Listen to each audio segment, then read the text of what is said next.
The coffee was still warm when Emily Sanderson vanished from the college town of Lexington, Virginia.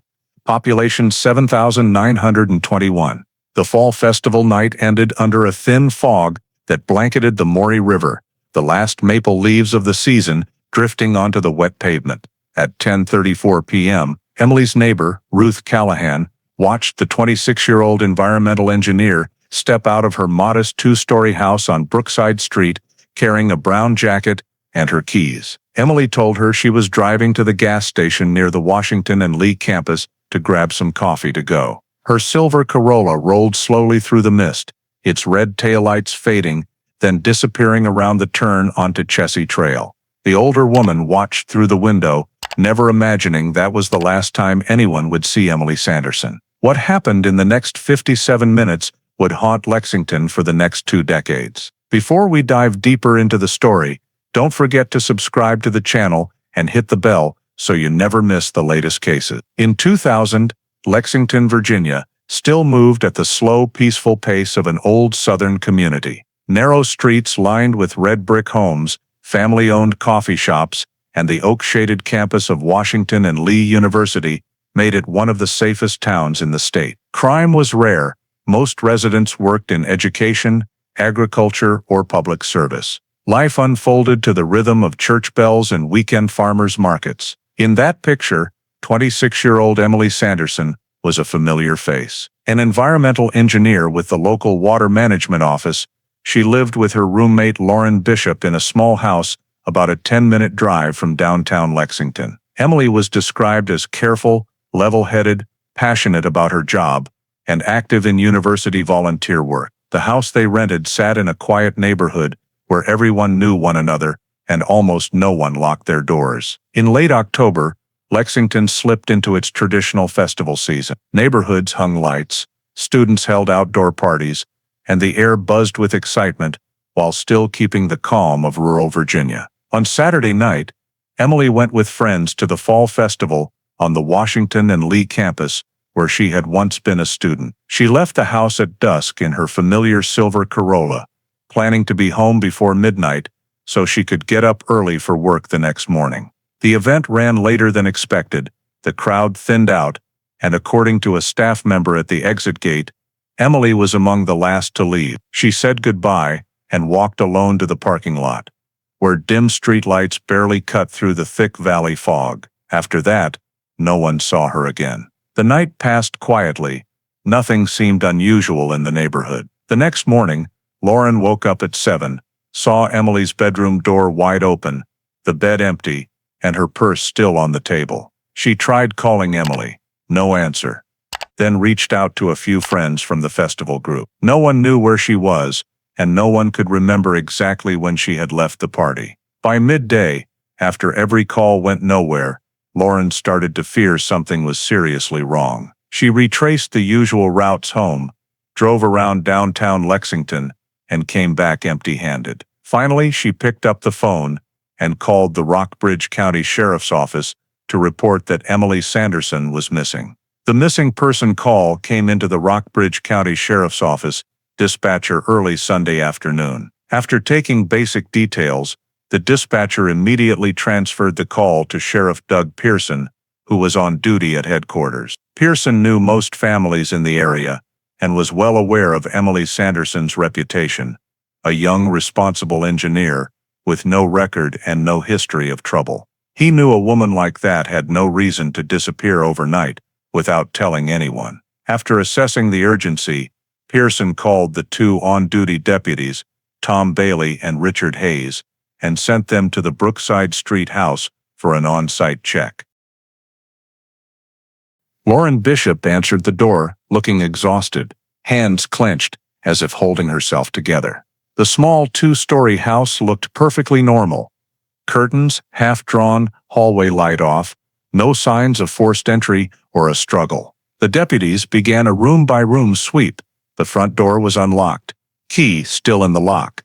Living room tidy, dining table clean, kitchen showed no sign of cooking the night before. Emily's bedroom was neatly made, blankets folded, closet undisturbed. On her desk sat a stack of environmental project files and unfinished technical reports. Next to them was a cold cup of coffee and a few handwritten notes. In the bathroom, towels hung neatly, no water on the floor. Everything looked frozen in an ordinary morning. Tom Bailey wrote in his notebook, "No signs of forced entry.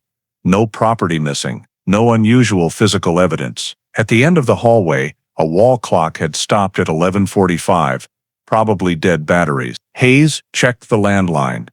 There were several missed calls from that morning, mostly from Lauren and a few of Emily's friends. Sheriff Pearson arrived shortly after, walked the entire house, and asked Lauren one last time when she had last seen her roommate. Lauren said, "Emily left at dusk the previous evening for the campus fall festival and planned to be home before midnight. There had been no texts or calls since." Pearson took careful notes, cross-checked with the family in Richmond, whom Lauren had contacted that morning. They hadn't heard anything either. He concluded the case met the criteria to open a missing person file. A report was drafted on the spot titled, "Missing Adult. Emily Sanderson, temporary case number 00M1042. In the personal description section, Pearson listed height, weight, last seen clothing, and the vehicle, a silver Toyota Corolla, with Virginia plates. After finishing the paperwork, he had Lauren sign the reporting statement and handed the file to records for processing. Back at headquarters, Pearson called a quick meeting with the on-duty investigation team and ordered an immediate search of the entire 8-mile route from the Washington and Lee campus to the Brookside neighborhood. He assigned teams, one to check wooded sections and riverfront parking areas along the Maury, another to canvass gas stations and convenience stores along the route for cameras or witnesses, and a third to contact the state DOT for any overnight accident or breakdown reports. Pearson stressed that even though the case was new, it had to be treated as critical: door unlocked, car not at the house, no contact for over 12 hours. By late afternoon, the first reports were complete, marking the official start of a missing person investigation in Rockbridge County. Pearson signed the file and wrote in his familiar red pen in the corner, "Search travel route, locate last known stop." The next morning, under Sheriff Doug Pearson's direct orders, Rockbridge County patrol units began sweeping Emily Sanderson's likely route. In the small briefing room, Pearson and the deputies marked the full path on a county map from the Washington and Lee campus to Brookside, roughly 8 miles of hills, side roads, small parking areas, and woods along the Maury River. He asked them to reconstruct her most probable drive based on her usual shortcuts and state traffic maps. 3 teams were deployed. Team 1 covered downtown, checking traffic cameras and convenience stores. Team 2 searched the secondary roads leading to Chessie Trail. Team 3, with 2 technicians, collected footage from gas stations and nearby homes. Pearson reminded them, "Don't miss any intersection, especially the wooded stretches with limited sightlines." By mid-morning, the tech team had pulled camera footage from 2 major intersections. Nothing showed the silver Corolla after 10 p.m. the previous night. At the gas station 3 miles from campus, the night clerk remembered a silver car parked outside around 10:30 p.m., but couldn't identify the driver. Sales receipts showed no transaction under Emily's name. Meanwhile, Team 2 moved onto the narrow road that runs parallel to Chessie Trail, an area rarely traveled, flanked by thick trees and riverfront grass. Morning sun had just broken through, but lingering dew made the pavement slick and footprints hard to spot. One deputy noticed fresh tire tracks along the shoulder, tread width matching a Corolla's tires. The tracks led into a clearing inside the woods, where an old abandoned campground trail branched off. They followed them another few dozen yards, and through the thinning fog, metal glinted at the tree line. It was the silver Corolla, driver's side window cracked open, parked crooked toward the drainage ditch, nose pointed downhill. No one inside. The lead deputy radioed headquarters immediately and requested the area be sealed. Pearson left headquarters with a crime scene unit and reached the location after nearly 10 minutes on the narrow access road. He ordered a 20-meter security perimeter around the vehicle, stakes marking front and rear tire positions and secondary tracks. Curious locals began stopping farther back, but were kept at a distance. Pearson walked a full circle around the scene.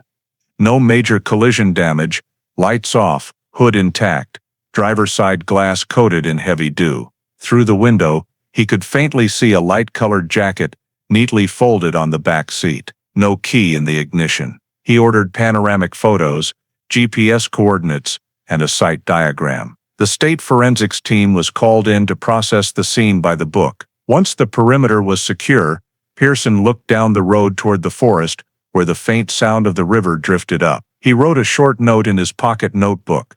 Victim's vehicle located on Chessie Trail, intact.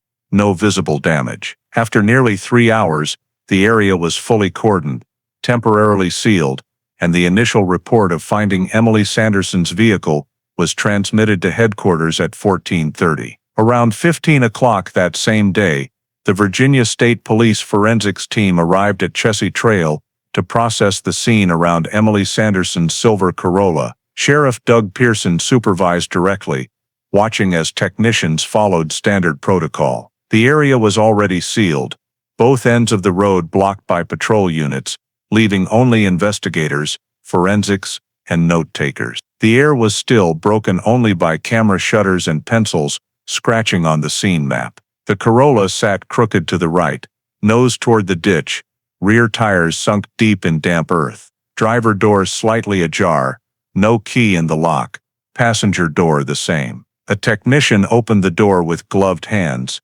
No signs of a struggle, no blood, no foreign objects. Driver's seat pulled far forward, steering wheel centered, gear in park. On the back seat lay a neatly folded light-colored jacket beside a document folder containing technical drawings, Emily's work ID, and a work notebook. Everything was photographed in detail before being bagged.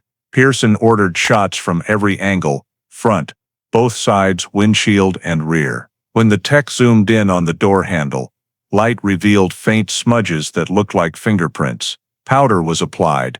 Prints lifted onto cards, labeled Evidence A1. A few steps away, on the damp soil near the right front tire, they found clear shoe prints leading from the shoulder toward the car. The prints were larger than average women's size, deep tread pattern, likely men's boots. A second, fainter print near the passenger door showed only the toe, pointing outward, as if someone had stepped backward. Both were photographed, measured, cast, and labeled A2. Another technician swept the wooded area behind the car with a flashlight and spotted a cigarette butt not fully extinguished, half buried in dry dirt. Though damp, the paper still clearly read Camel Turkish Gold. It was retrieved with stainless tweezers, placed in a sample tube, labeled A3. Forensic techs then took soil samples from 3 spots under the rear tires, at the first shoe print, and at the edge of the road where the cigarette was found, labeled A4. All samples included GPS coordinates and collection time. After collection was complete, the area was scanned one last time with UV light for blood or biological fluids. Negative. Pearson ordered final panoramic photos before the tow truck moved the vehicle to the sheriff's impound for mechanical inspection. In the preliminary report he wrote, "Vehicle intact, no evidence of major collision, doors unlocked, no items missing. Scene shows no indication of struggle or assault on site. All evidence was sealed, logged with time, collector, supervisor, and storage conditions." Before leaving, Pearson walked one last circle, studying possible exit paths if the driver had walked away. The forest road was silent, no fresh tracks. He closed his notebook and signed the bottom of the scene report. The car was loaded onto the flatbed and left Chessie Trail at 17:25, carrying the first 4 pieces of physical evidence in the Emily Sanderson disappearance. After the scene was processed and the victim's car secured in impound, Sheriff Doug Pearson ordered investigators to canvass nearby residents for witnesses. The goal was any unusual activity around the time the Corolla was abandoned on the Chessie Trail Forest Road. The next morning, deputies Tom Bailey and Richard Hayes began knocking on doors along the access road. The area was sparsely populated, mostly small farms and a few log homes, each nearly half a mile apart. The first resident was 62-year-old Gregory Haynes, who lived in a log house near the trail entrance. He said that Saturday night around 11:30 p.m., while closing up his livestock pens, he saw car headlights flash across the treetops coming from the main road into the Chessie Trail area. He assumed it was campers. Young people sometimes gathered there on weekends, so he paid no more attention. He heard no loud noises, no screams. Bailey noted the time, location and direction of the lights, cross-referencing the estimated route. Second was 48-year-old Julie Merton, who lived with her husband and 2 children in a red brick house more than a mile from the scene. She said that night, close to midnight, while taking laundry off the line on the porch, she heard a car engine run for a moment, then shut off completely. She couldn't see the vehicle because trees blocked the view, but the sound carried clearly from the woods. She thought it was a small car, quiet engine, not the trucks or pickups locals drove. She heard nothing else, no shouts, no struggle, no gunshots. When asked the direction, she pointed toward the second turnoff, the exact spot where the Corolla was found. The information was logged, but lacked a precise timestamp. Third was 34-year-old truck driver Alan Brooks, who regularly hauled freight at night on that route. He said a little after 10 p.m., while heading toward Route 11, he saw a silver car at the Chessie Trail turnoff, with its high beams on but not moving. As his truck passed, the lights were still on, shining down the road and briefly blinding him. He figured the driver had pulled over to take a call and kept going. The next morning, when he heard about the missing woman, he contacted police on his own. Pearson reviewed the 3 statements. The timelines didn't line up perfectly. Headlights around 10 p.m. per Brooks, still on at 11:30 p.m. per Haynes. Engine shutting off near midnight per Merton. The gaps were large enough for multiple possibilities. The car could have sat there for over an hour, or returned a second time. No one saw the driver, and no one heard a crash or argument. One small detail, Haynes mentioned the wind was blowing from the east that night, which could carry sound farther, making Merton's hearing the engine from her house plausible. Pearson compiled the witness report, with a map marking each home and sightlines. All statements were preliminarily verified, but lacked exact times or descriptions of anyone involved. In his temporary conclusion, he wrote, 3 independent witnesses confirm headlights and engine noise between approximately 22 o'clock and 23:50. At the exact location, the vehicle was recovered. No direct evidence of the driver or criminal act. Recommend continued collection of area camera footage and traffic reports. As he left the scene, Pearson looked back at the dirt road into the woods, morning sun lighting the empty space where the car had sat, feeling the case was already slipping beyond a simple accident. That same afternoon, after completing the interviews with witnesses around the scene, Sheriff Doug Pearson summoned the 3 people closest to Emily Sanderson to headquarters for formal questioning. First was Lauren Bishop, her roommate and the person who reported her missing. Lauren was led into the small beige-walled interview room where the recorder was already running. She looked exhausted, with dark circles under her eyes from lack of sleep. Pearson asked about Emily's daily habits, work schedule, and recent relationships. Lauren said Emily was a creature of habit who was almost always home before midnight, rarely drank alcohol, and almost never changed plans at the last minute. That evening, Emily had left the house around 7 o'clock wearing a light-colored jacket, saying she was going to the fall festival on the Washington and Lee University campus. Lauren had stayed home, watched a movie, and gone to bed before 10. She hadn't heard a car return, and the next morning after, Emily's room was empty, and her purse was still there untouched. Pearson asked about Emily's personal relationships in recent months. Lauren said she didn't have a boyfriend and mostly socialized with her old college friend group, the closest of whom was Lily Hartman, a former classmate now working in education. Pearson noted Lily's name and address and asked whether anyone else regularly visited their house. Lauren replied that Lily and her boyfriend Eric Capel sometimes came over for dinner, but rarely stayed long. The interview ended after nearly an hour, with no inconsistencies found in her statement.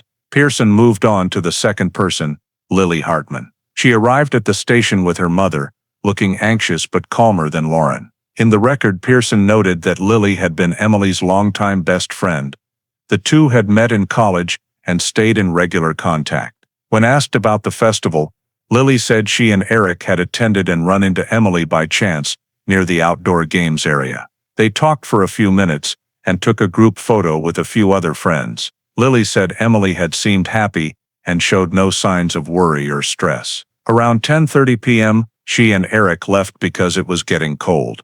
She didn't know how much longer Emily stayed, only remembering that Emily had said she would head home right after saying goodbye to a couple of old friends. Pearson asked for more details about their conversation. Lily recalled that Emily had mentioned she was working on a new wastewater management project, was busy but satisfied with the job. Nothing suggested personal conflict. When asked whether Emily was dating anyone, Lily said she wasn't sure because they hadn't seen each other much outside of work lately. Pearson then asked about Eric Capel, Lily's boyfriend, to confirm the time they left the festival. Lily said they both left campus around 10:40 p.m. and drove straight to their downtown apartment, arriving before 11 o'clock. She stated Eric stayed home the rest of the night. Pearson recorded the timeline for later cross-checking.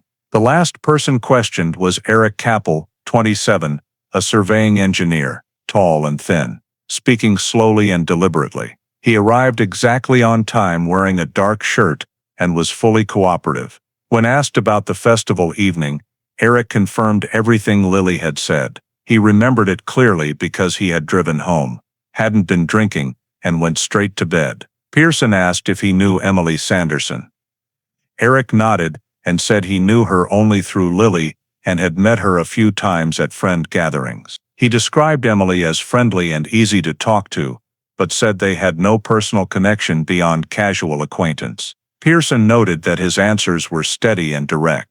However, when verifying the timeline, Eric could not provide concrete evidence beyond Lily's word. His phone showed no calls or texts during that period, because, he said, he had turned it off to go to sleep early. Pearson recorded the detail without comment, simply checking the box unverified alibi. The interviews lasted until late afternoon, and all data was forwarded to the central collation room for comparison with the crime scene findings. Pearson reviewed all 3 transcripts and found no major contradictions. Everyone agreed Emily had attended the festival, left campus alone, and disappeared on the way home. Yet no one could provide direct evidence or specific details about exactly when she left. In the interim conclusion section of the report, Pearson wrote, "No clear indications of criminal activity, involved individuals cooperative and statements consistent. Continued verification of timeline and movements after 22:30 required." When the lights in the interview room were switched off, the freshly signed pages marked the next step in the investigation into Emily Sanderson's disappearance. On Tuesday morning, 2 days after completing the initial round of interviews, Sheriff Doug Pearson decided to expand the search for the victim. He concluded that the car being found intact with no signs of struggle or forced entry suggested Emily had either left the vehicle of her own volition or been forced to do so nearby. To cover every possibility, Pearson mobilized the entire local rescue service, the Virginia State Police K-9 unit, and a helicopter support unit from the command center in Roanoke. A short briefing was held at 7:30 a.m. at Rockbridge County Sheriff's Office, with a large topographic map spread across the table, pointed to the central point where the silver Corolla had been found, then drew a red circle with a 5-mile radius that included the Maury River bank, the Chessie Trail forest, and the undeveloped land south of Route 60. Each team's assignment was clearly defined. Team 1 would sweep the forest trails, Team 2 the riverbank area, Team 3 would work with the K-9 SED to cover footpaths and rock crevices, while the helicopter flew overhead for an overall visual survey. Pearson ordered every discovery, no matter how small, to be flagged and reported immediately. Before the groups departed, reminded them, "We are operating under the assumption that she may be injured, lost, or the victim of an accident. We do not assume the worst until we have evidence." By 8 a.m., the rescue convoy left headquarters, and headed toward the edge of Chessie Trail. Morning fog was still thick, and moisture rose from the ground, limiting visibility. When the K9 team started work, the two tracking dogs were given Emily's jacket and scarf to scent. They took the scent and split off in different directions along the trails. During the first 4 hours, the teams moved slowly, marking each search section on their maps with spray paint. The Roanoke helicopter circled a 3-mile radius, noting steep terrain and areas eroded by recent rain, but saw no unusual objects. By noon, the temperature had risen, the fog lifted, and the riverbank team reported finding several old boot prints in the mud, but comparison showed they belonged to local fishermen. Pearson was on site, constantly receiving updates via radio. Walked with Team 3 along a narrow path leading to an old campground. Beneath the layer of decayed leaves, they found a few plastic bottle shards and rusted beer cans, none relevant to the case. The K9 sniffed around the parked car area, but only showed mild interest near the tree line before losing the trail. Pearson ordered the coordinates recorded for further analysis, but did not expand the search radius because the area was already inside the standard zone. In the afternoon, the rescue teams switched to overlapping patrol patterns, re-sweeping main routes to avoid missing small details, used metal detectors and handheld thermal scanners along rock crevices, but all readings were negative. The entire day passed without any significant finds. At dusk, the groups returned to the staging area near the main road to compile results. Pearson gathered the full team and listened to detailed reports. No personal items such as purse or phone. No drag marks indicating the victim had been pulled. All recorded data was entered into the central computer to redraw the team's movement map. Searched areas were marked in green, covering nearly 2/3 of the original circle. Pearson decided to continue with one more expanded search cycle over the next 3 days, including the opposite riverbank and deep drainage ditches. Contacted the local fire department to borrow high-capacity pumps in case temporary draining of low-lying pools became necessary. On the 4th day, light rain made the terrain slippery and slowed progress considerably.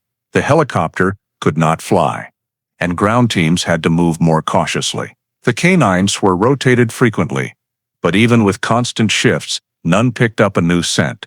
Teams continued to log unrelated finds, old jackets, rusted metal boxes, animal tracks, all photographed, tagged, and excluded. By the 6th day, Pearson ordered the search radius pulled back to the central zone around the car. By then, the teams were exhausted, and the persistent dampness made movement difficult. On the morning of the 7th day, the active search operation officially ended. A 12-page summary report was submitted to the Virginia State Police Office, confirming 5-mile radius around the scene, comprehensively searched. No trace of victim or personal belongings found. No physical evidence of third-party presence beyond previously collected shoe prints and items. Pearson signed the last page in his neat slanted handwriting and added in the margin, "Active search suspended, maintain periodic monitoring of Chessie Trail area." As he left the site, stood for a moment, watching the faded red marker stakes disappear in the evening light, the search concluding without providing any answers. After the search operation ended, all physical evidence and data collected at the Chessie Trail roadside scene were transferred to the Virginia State Forensic Laboratory in Richmond for initial analysis. On November 2, 2000, the handover document was signed between Sheriff Doug Pearson and Laboratory Director Harold Kent, accompanied by an inventory of 4 primary items: shoe print, fingerprints, soil samples, and a Camel Turkish Gold cigarette butt.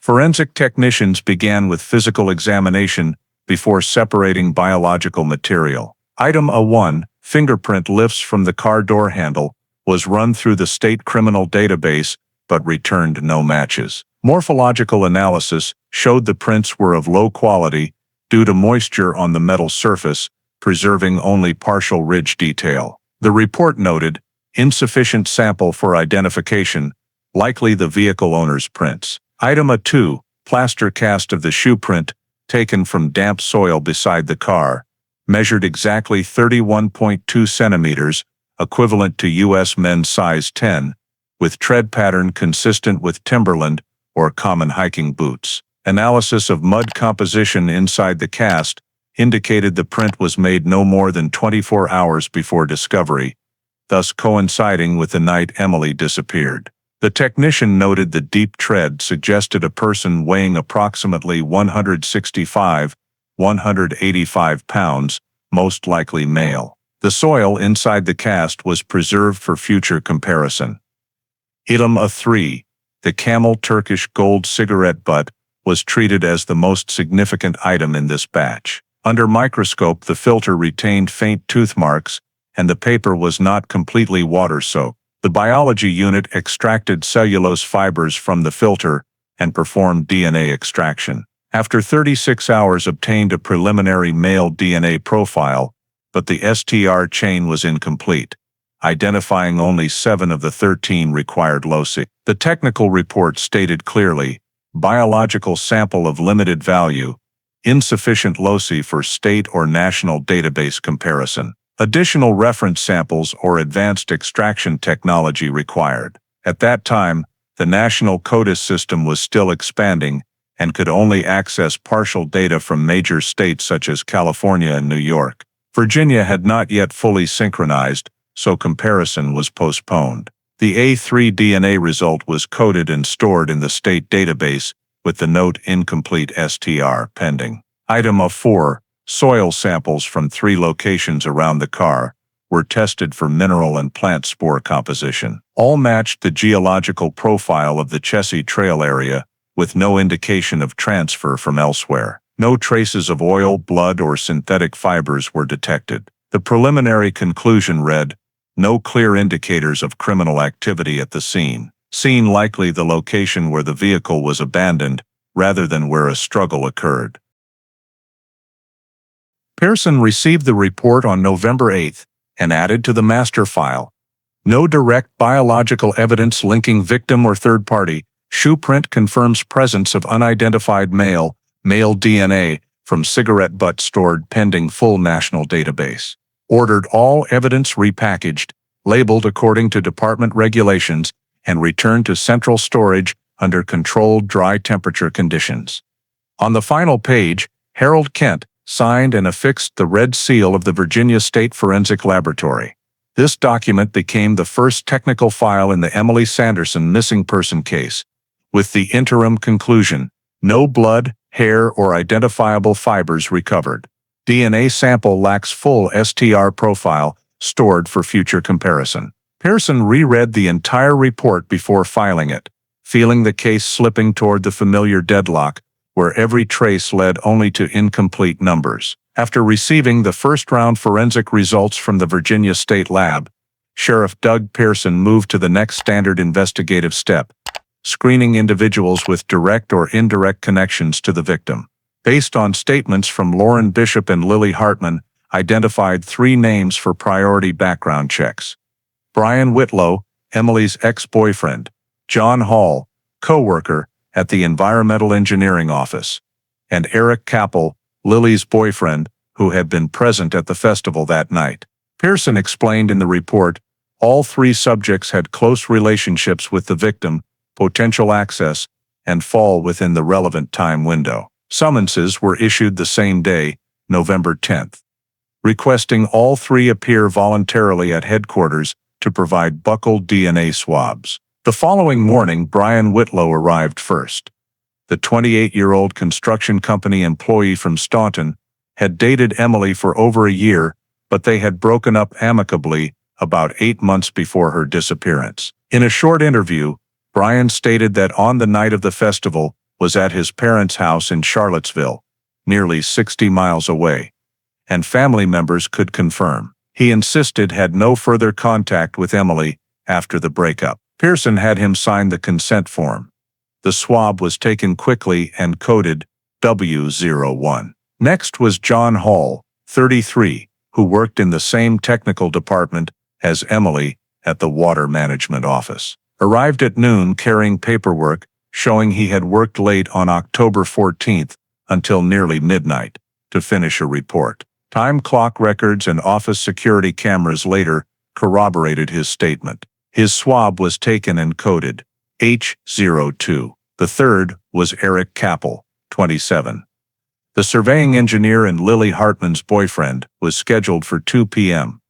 Arrived calm and cooperative, answering Pearson's questions clearly. Confirmed again that Lily had attended the festival on October 14th, left campus around 10:40 p.m., and gone straight home. When asked about his relationship with Emily, said knew her only casually through Lily and had met her a few times, but had no personal connection. Voluntarily provided a swab, coded C03. Once all three samples were collected, they were rushed to the state lab for comparison with the incomplete male DNA from evidence item A3. Because the crime scene sample contained only 7 of 13 STR loci, matching had to be done manually by partial locus overlay. The forensic technician reported no locus matches between any of the 3 reference samples and the scene sample. The result was not conclusive, but sufficient to preliminarily exclude direct DNA identity. Pearson received the findings on November 13th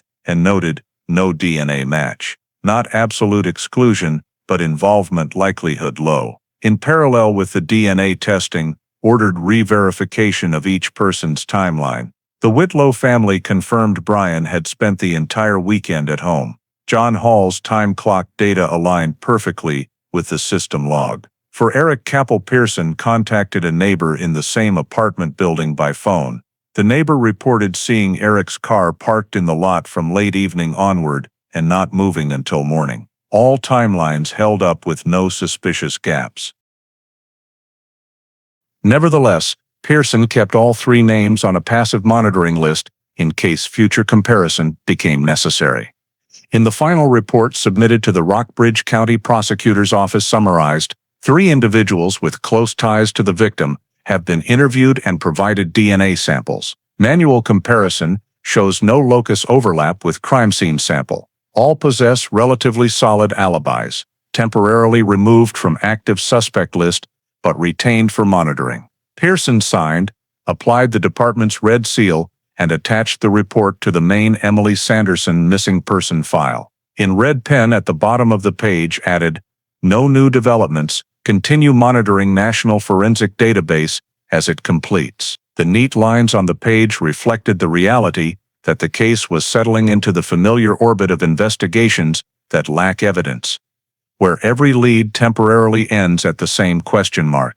2 months after Emily Sanderson was reported missing, the official investigation entered the suspended phase. From mid-October to the end of December 2000, every investigative lead was exhausted without yielding any positive results. Pearson and his team conducted more than 40 interviews, thoroughly searched the entire route from Washington and Lee University to the Brookside area, reviewed Emily's phone records, bank accounts and credit reports, but found no activity of any kind after the night she vanished. Her car was recovered intact, and all personal belongings remained inside.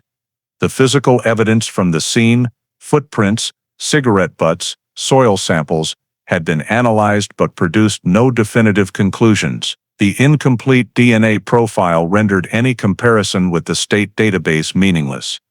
For 7 consecutive weeks, police maintained contact with the Sanderson family in Richmond, but no new information emerged. The family provided additional contacts of Emily's old friends, yet every lead only confirmed what was already known.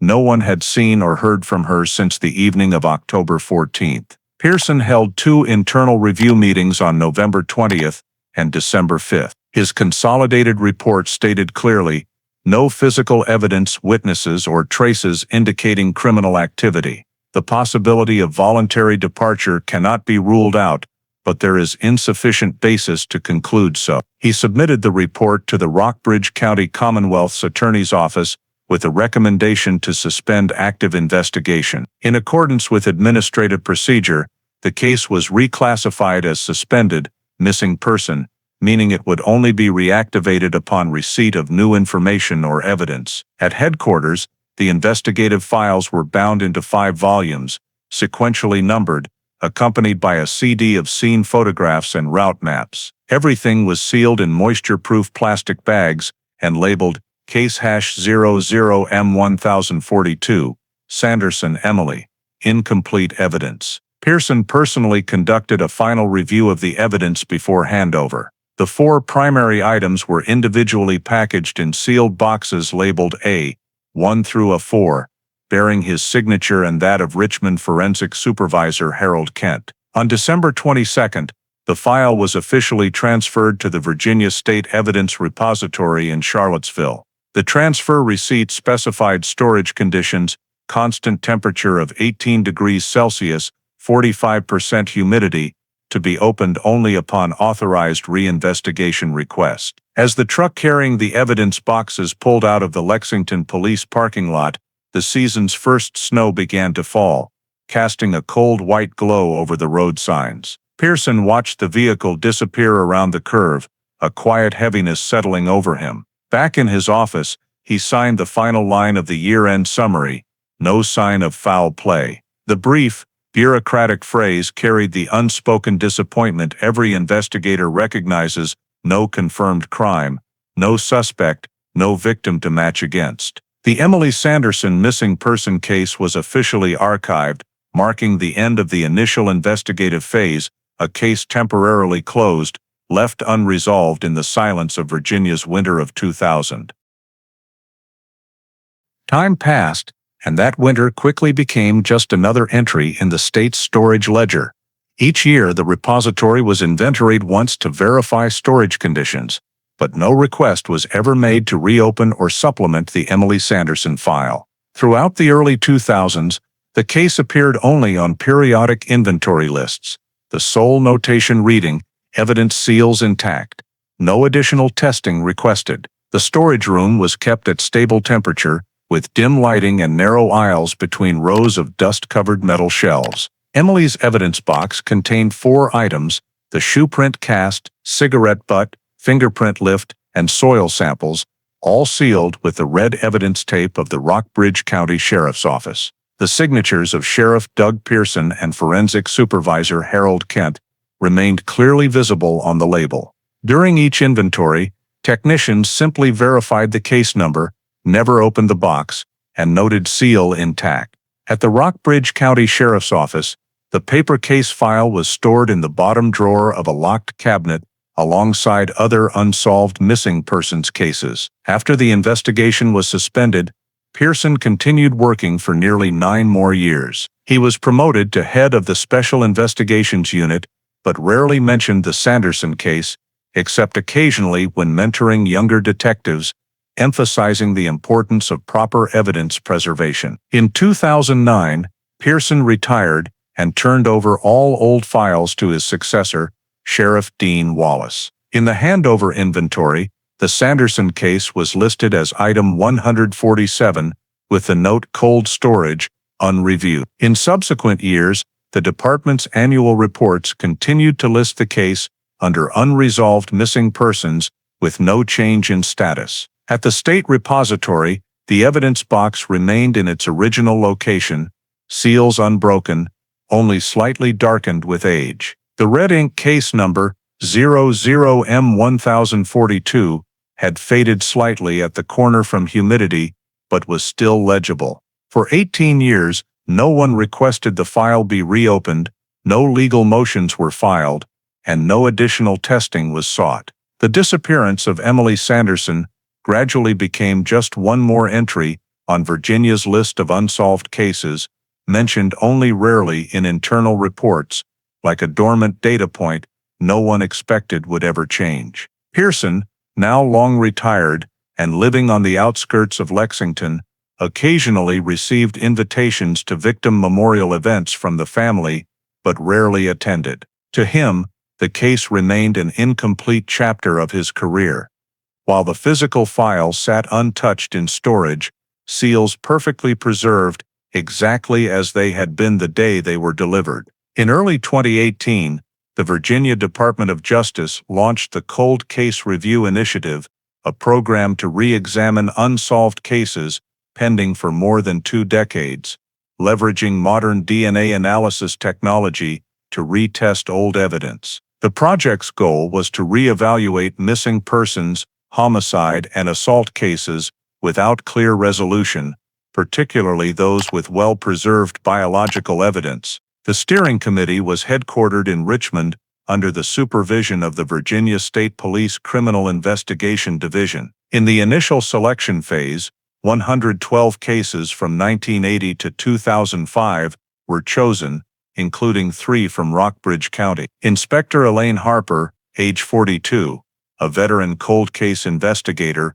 was assigned to form an independent task force under the initiative. She had 15 years of experience with the Federal Crime Analysis Unit and was known for her ability to resurrect old files and apply microdata matching techniques. Harper worked meticulously, took handwritten notes, and habitually reviewed every minor detail before deciding next steps. When the Rockbridge County list reached her office, the entry Emily Sanderson, case #00M1042, immediately caught her attention. The accompanying note was rare, evidence seals intact, box in excellent condition. Harper requested that the evidence inventory list and original investigative report be copied and sent to Richmond for review.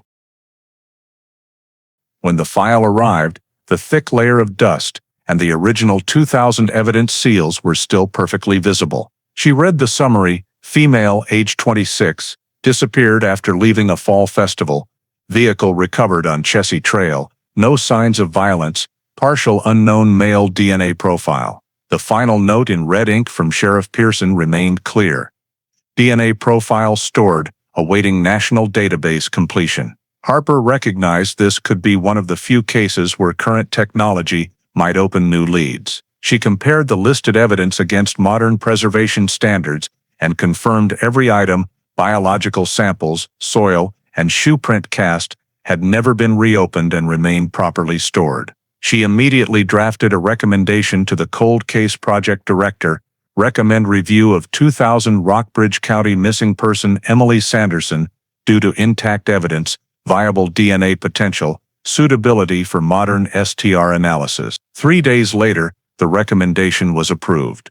The Sanderson case was placed on the priority list of 12 cases for the first wave. Harper was appointed lead inspector with full access to original records, physical evidence, and authority to request state lab support. On February 12, 2018, she and 2 assistants traveled to the Charlottesville Evidence Repository to inspect sealed box 00M1042. The inspection report confirmed seals intact, no signs of tampering, storage conditions excellent. Harper personally opened the box in the presence of 2 repository staff members. Inside, the items were neatly arranged: a Camel Turkish gold cigarette butt in a plastic tube, the shoe print cast, fingerprint lift card, and 3 soil sample bags. Each item was bar-coded, photographed, and condition noted.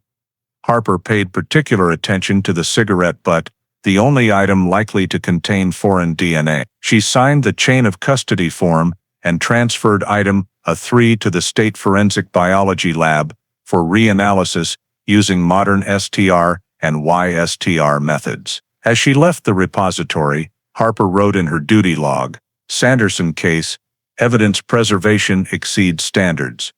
No degradation. Complete file, high reanalysis potential, priority processing. That same afternoon, as the nearly 20-year-old file was placed on her desk, the Virginia Cold Case Initiative officially reopened the disappearance of Emily Sanderson, a case that, for the past 18 years, no one had touched. On February 15, 2018, after completing the evidence intake procedures from the Charlottesville storage facility, Inspector Elaine Harper signed the transfer order for sample A3, the Camel Turkish gold cigarette butt, to the Virginia State Forensic Laboratory in Richmond. The sample was handed over in a specialized preservation box, double-sealed, accompanied by the original 2000 report signed by Sheriff Pearson. The laboratory's biology unit, headed by Dr. Mason Dillard, received the sample at 9 a.m. and immediately began the physical condition assessment protocol. Under the microscope,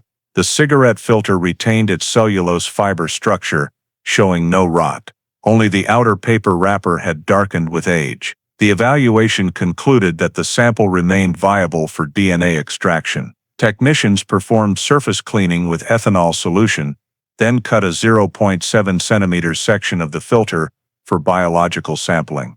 The entire process took place in a positive pressure clean room to eliminate any risk of cross-contamination. After 48 hours of processing, they obtained sufficient DNA quantity to perform STR analysis using the most advanced technology available at the time, the Global Filer 24 Locus system. The amplification produced clear results, displaying a complete genetic sequence from one male individual. Laboratory report number 1804203 noted, sample integrity, 95%, full STR profile obtained. Harper was present at the laboratory on Tuesday afternoon to hear the preliminary briefing directly from Dr. Dillard. He stated, "We have completed the reanalysis.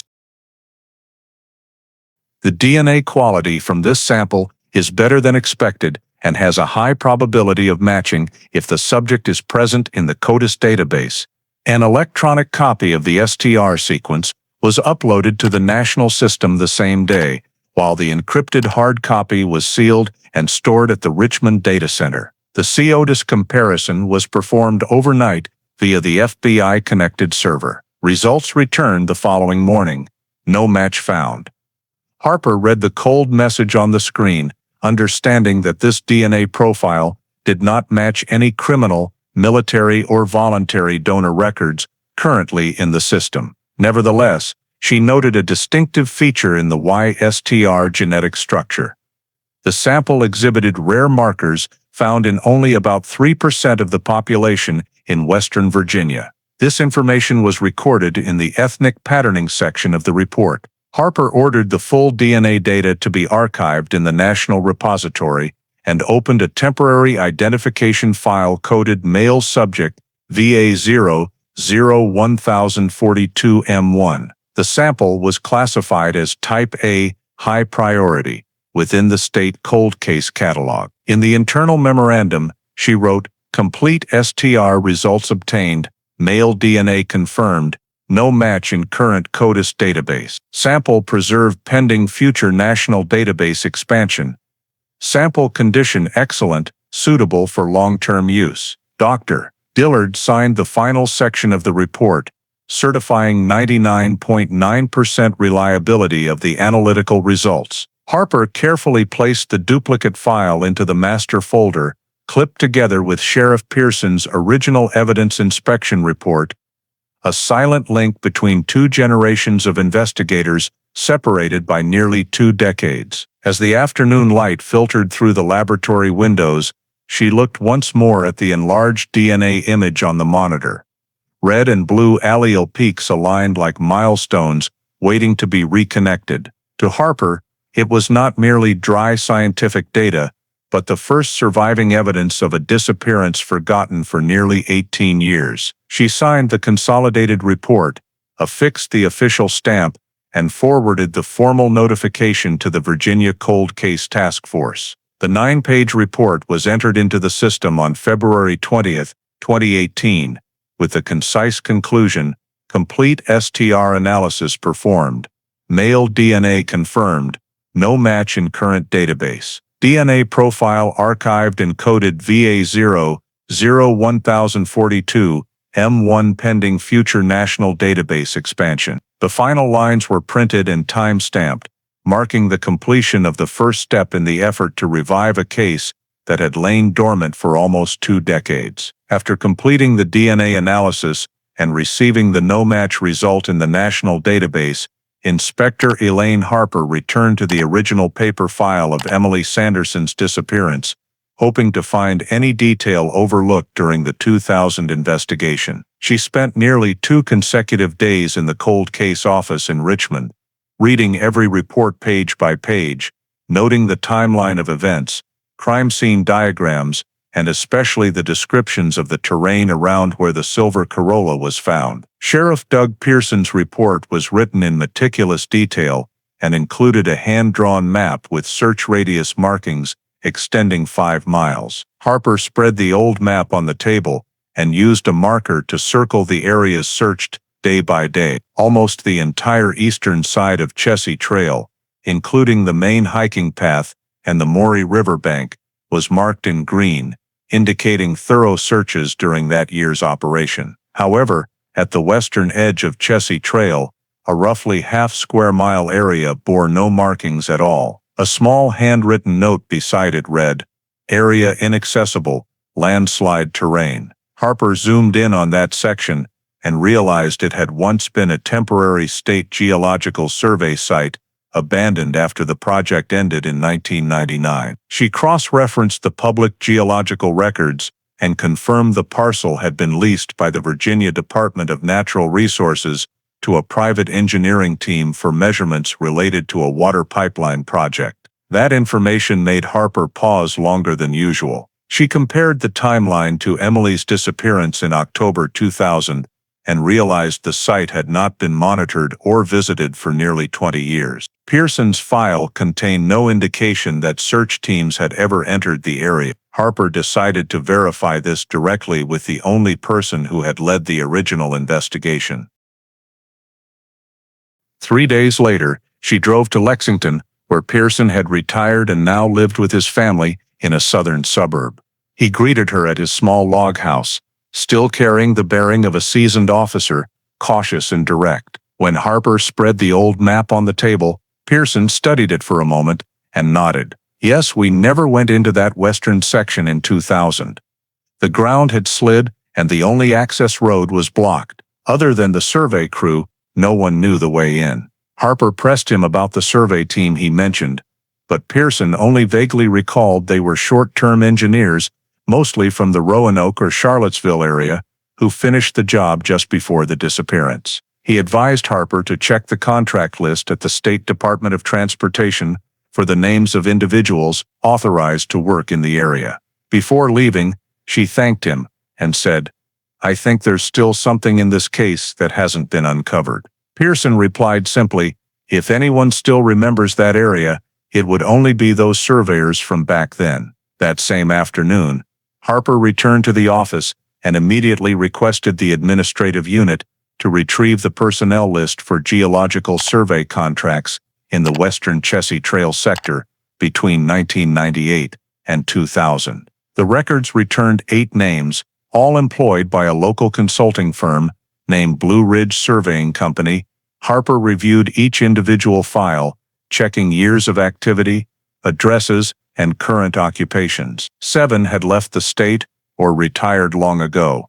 Only one name remained active in the engineering field: Eric Matthew Capel, licensed land surveyor, born 1973, residing in Roanoke. Harper paused her pen for several seconds when she read the name, the same name that had appeared once in the 2000 witness interview section, as the boyfriend of Lily Hartman, Emily's best friend. The coincidence made the boundary between past and present suddenly collapse within a single line of the file. In her internal review memo, Harper wrote briefly, "Confirmed Western Chessie Trail sector was never searched in 2000. Pearson verifies difficult terrain.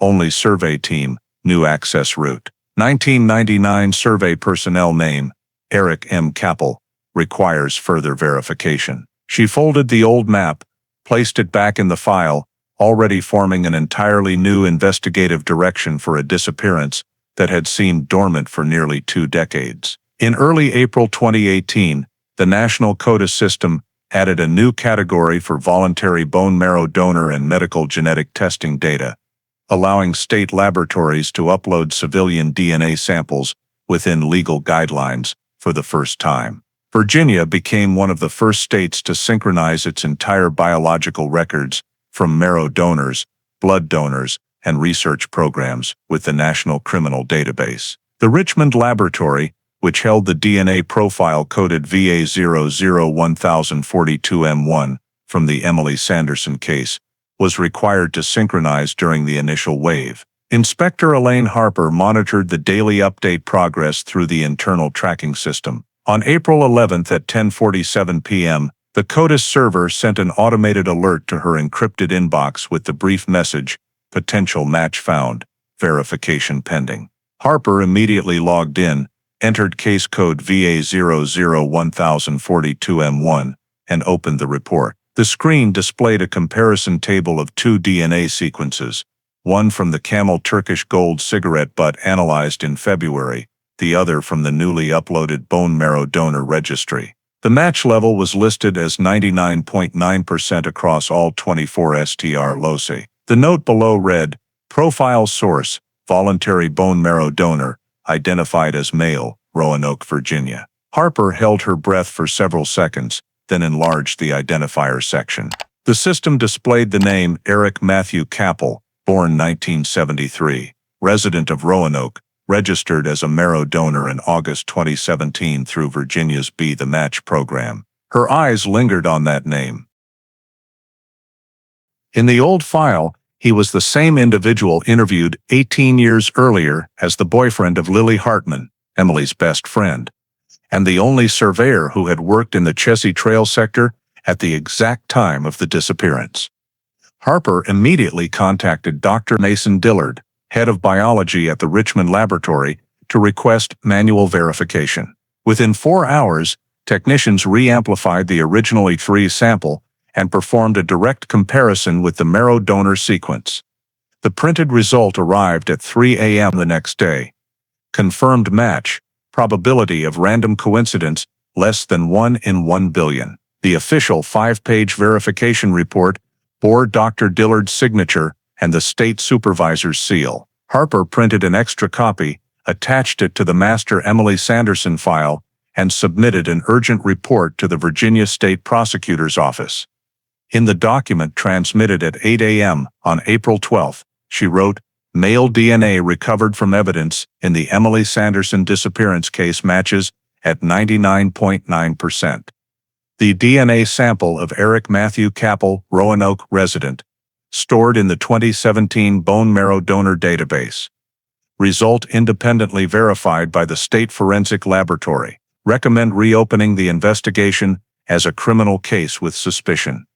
When State Prosecutor Karen Hill read the report, she asked Harper to present the full matching process and evidence chain of custody in detail. Harper brought printed STR data, comparison charts, and copies of the archival documents. The meeting took place that same afternoon in the State Justice Building in Richmond. Prosecutor Hill reviewed every page carefully, then asked, "Are you certain there is no possibility of sample error?" Harper answered firmly, "No. The 2000 sample has remained sealed, and we validated the full STR profile. Error probability is 1 in 1 billion. The meeting concluded with the decision to reopen the Emily Sanderson file under new case number Case 00M1042R. Harper was appointed lead investigator for the reinvestigation. As she stepped out of the conference room, she paused in the hallway, opened her notebook, and wrote the first entry since reactivation. April 2018, confirmed DNA match between Camel Turkish Gold sample and Eric Capel, 99.9%. Report submitted to state prosecutor. Reinvestigation commenced. The black ink pressed firmly into the white page, closing nearly 2 decades of silence and opening a new chapter for a case once forgotten in the cold storage of Virginia State Archives. Immediately after receiving confirmation of the DNA match between the 2000 evidence and Eric Matthew Capel's bone marrow donor profile, Inspector Elaine Harper drafted an application for a surveillance warrant and submitted it to the Roanoke County Circuit Court. In the petition, she clearly outlined the legal basis: male DNA recovered from evidence linked to Emily Sanderson's disappearance matches at 99.9%. The biological sample of Eric Capel, Roanoke resident, previously interviewed during the original investigation but never charged. She emphasized that, given the case's near 20-year age, covert surveillance was necessary to gather additional evidence before direct confrontation. The surveillance order was approved within 36 hours, authorizing Harper and the cold case team to conduct static surveillance, behavioral monitoring, collection of abandoned refuse, and acquisition of publicly discarded items in accordance with the law. On April 17, 2018, 2 state agents were dispatched to Roanoke to work with Harper. They covertly installed long-range cameras in Eric's residential neighborhood and positioned observation vehicles at the street entrance. According to residency records, Eric now lived with his wife, Lily Hartman, who had taken his last name, in a modest 2-story house on Maple Street, less than 10 minutes' drive from downtown. He worked for a land survey consulting firm and kept a regular schedule, leaving home at 7 a.m. and returning around 5 p.m. Harper instructed the surveillance team to focus on repetitive behaviors, especially smoking habits, since the 2000 evidence was a Camel Turkish Gold butt. After 2 days, they confirmed Eric still smoked that brand, usually sitting on the porch each evening. On the night of April 19th, the team collected the household trash, placed curbside, complying with abandoned property doctrine. Everything was transported to a temporary analysis site at the state office in Roanoke. Among the refuse were 8 Camel Turkish Gold cigarette butts, 3 disposable plastic cups, and 1 used toothbrush. Harper selected the 3 most intact butts, labeled them E18A, E18B, and E18C, and sent them to the Richmond Forensic Laboratory the same day. Results returned after 48 hours. All 3 samples contained male DNA that matched 100% with profile VA0-1042M1. The sequence obtained from the 2000 crime scene cigarette butt. Dr. Mason Dillard noted in the conclusion, full STR match, 24/24 loci identical. No deviation observed. Confirmed, same contributor. When Harper read the report, she knew this match eliminated any remaining possibility of error. The man who smoked Camel Turkish Gold shortly before the disappearance, almost 20 years ago, was Eric Capel, the surveyor who had worked in the Chessie Trail sector at that exact time. She prepared an 8-page internal report to the Virginia Cold Case Command summarizing the surveillance timeline, sample collection, comparison methodology, and conclusion. New DNA results fully matches 2000 evidence, sufficient basis to designate Eric Matthew Capel as primary suspect in the disappearance of Emily Sanderson. Simultaneously, Harper opened active investigation file 00M1042R1, advancing the case to expanded surveillance phase. In her personal duty log, she recorded her reaction to the results. After 18 years, the data has finally come full circle. No longer hypothesis. In the following days, surveillance continued, documenting Eric's work commute, shopping, and neighbor interactions, with no unusual activity observed. Harper maintained covert status pending further direction from the state prosecutor before requesting search warrants. All reports, photographs, and surveillance data were stored in the secure cold case vault system. On the final night of that surveillance cycle, Harper parked 2 blocks from Eric's house and watched through binoculars as he sat on the porch, holding the familiar Camel Turkish Gold, the red glow flickering in the dark. The faint light from the cigarette tip seemed to mark the end of relentless days of watching, living proof that the man still carried the same habit tied to the trace he left at the scene 18 years earlier. The morning after, Harper returned to the Cold Case Division office, gathered all the surveillance reports, DNA analysis results, and data collected over the previous 6 weeks. She spent nearly the entire day reviewing them, noting every small detail, then attached everything to the affidavit submitted to the Roanoke District Court. After one final check, Harper signed the cover page of the file and sent it off. Following nearly 6 weeks of continuous surveillance and the collection of sufficient physical evidence establishing a link between Eric Matthew Capel and the DNA sample from the 2000 crime scene, Inspector Elaine Harper formally submitted a request for a search warrant of the suspect's residence to the Roanoke District Court. In the 12-page affidavit, accompanied by the analysis results, she stated clearly, there is probable cause to believe Eric M. Capel is directly involved in the disappearance of Emily Sanderson.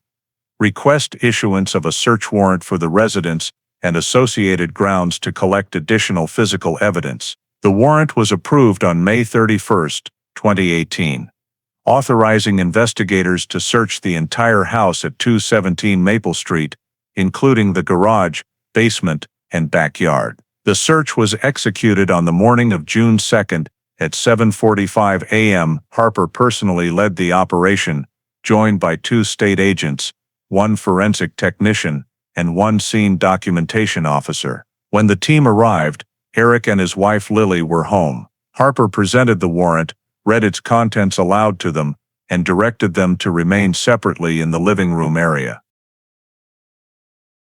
The search began on the ground floor. The living room and kitchen were tidy. Nothing unusual. In the basement, the technicians discovered a large locked safe. Eric stated it contained old work documents and handed Harper the key. Inside were numerous topographic maps, map tubes, and technical files from survey projects he had worked on. Wearing gloves, Harper removed each tube for inspection. Among them, she found a large format engineering print titled Survey Map, Chessie Trail West Section, Rockbridge County, 2000. In the lower right corner was Eric M. Kappel's signature, dated October 2000. When she unrolled the map on the table, Harper noticed a small red ink circle in the legend area with a handwritten note beside it, 10/14. Elevation mark verified, October 14, 2000. The exact day Emily Sanderson was reported missing. Harper paused for a long moment, ordered photographs taken, and had the map sealed. Nearby, in the document folder, she found several pages of geological notes in the same handwriting describing soil depth measurements near the Chessie Trail. Everything was placed into an evidence bag labeled EC01. Continuing through the basement, the technicians located a plastic bin containing work tools, measuring tape, gloves, hammers, and a coil of light blue nylon cord of the type used to secure survey markers. Harper immediately ordered a comparison of the cord diameter with evidence item A2 from the 2000 case. The sample recovered near the Corolla's tire tracks, where the Timberland shoe print was found. The forensic technician measured width, twist pattern, and fiber structure and concluded it was an exact match in material and size. The coil of nylon was photographed and sealed as EC02. Harper asked Eric about the origin of the cord. He answered curtly, "I kept some old survey tools. I don't remember where they came from." Harper made no comment, simply noting in the report, "Subject confirms ownership of survey materials from the period he was active in Rockbridge in 2000. At the far end of the basement, the technicians scanned walls and floor with UV light. No blood or unusual stains were detected. Upstairs, they examined Eric's personal office. On the desk were a laptop, an external hard drive, and 2 small notebooks. One notebook listed survey projects, including an entry Rockbridge, 2000. Harper ordered the computer and notebook seized for data analysis. By 10:30 a.m., the entire house had been searched. The inventory listed the 2000 Chessie Trail topographic map bearing the 10/14 note, technical documents signed by Eric M. Kappel. The blue nylon coil matching evidence, A22 notebooks, and the data drive. When signing the inventory, Eric remained silent. Lily sat huddled on the couch, her face pale. Harper sealed the final evidence bag, signed it, and read aloud the preliminary conclusion recorded in the report. Items recovered with direct connection to the Emily Sanderson disappearance scene. Seized documents include 2000 Chessie Trail survey map with notation matching the date of disappearance. Recovered light blue nylon matches evidence item A2. The search team left the house at 11:20 a.m., transporting all new evidence to the state headquarters in Richmond for storage. Harper was the last to walk out the door. She turned for one last look at the quiet little house, midday sunlight streaming through the windows and reflecting off the white walls. A space that only hours earlier had still been that of an ordinary family. In her notebook, she wrote a brief line, "Search completed. Chessie Trail reappears after 18 years." 4 days after the Roanoke residence search, Inspector Elaine Harper and the Virginia Cold Case team returned to Rockbridge to examine the area circled on the survey map, seized from Eric Kappel's basement. The marked coordinates lay west of the Chessie Trail, in a section that had suffered a landslide and was later temporarily filled for a 1999 geological project. According to archived records, the site had once been a small pond approximately 4 meters deep, subsequently filled when the trail was widened. Harper believed this could be the location Eric noted as elevation mark verified on the map, the benchmark confirmed on the exact day Emily disappeared. She reported to the state prosecutor and received approval for an excavation. On June 8, 2018, preparations began. A 200-square-meter area was cordoned off and a white tent erected for shade and wind protection. An 11-member state forensic team, including a forensic archaeologist, biological anthropologist, and DNA technicians, was deployed to the scene. Harper directed operations, assigning teams to marked grid squares. The old pond soil was hard and compacted from years of settling, so initial digging was done with a small backhoe bucket, followed by hand shovels and trowels to avoid damaging potential evidence. The first half-meter layer was removed slowly. It consisted mainly of reddish-brown clay.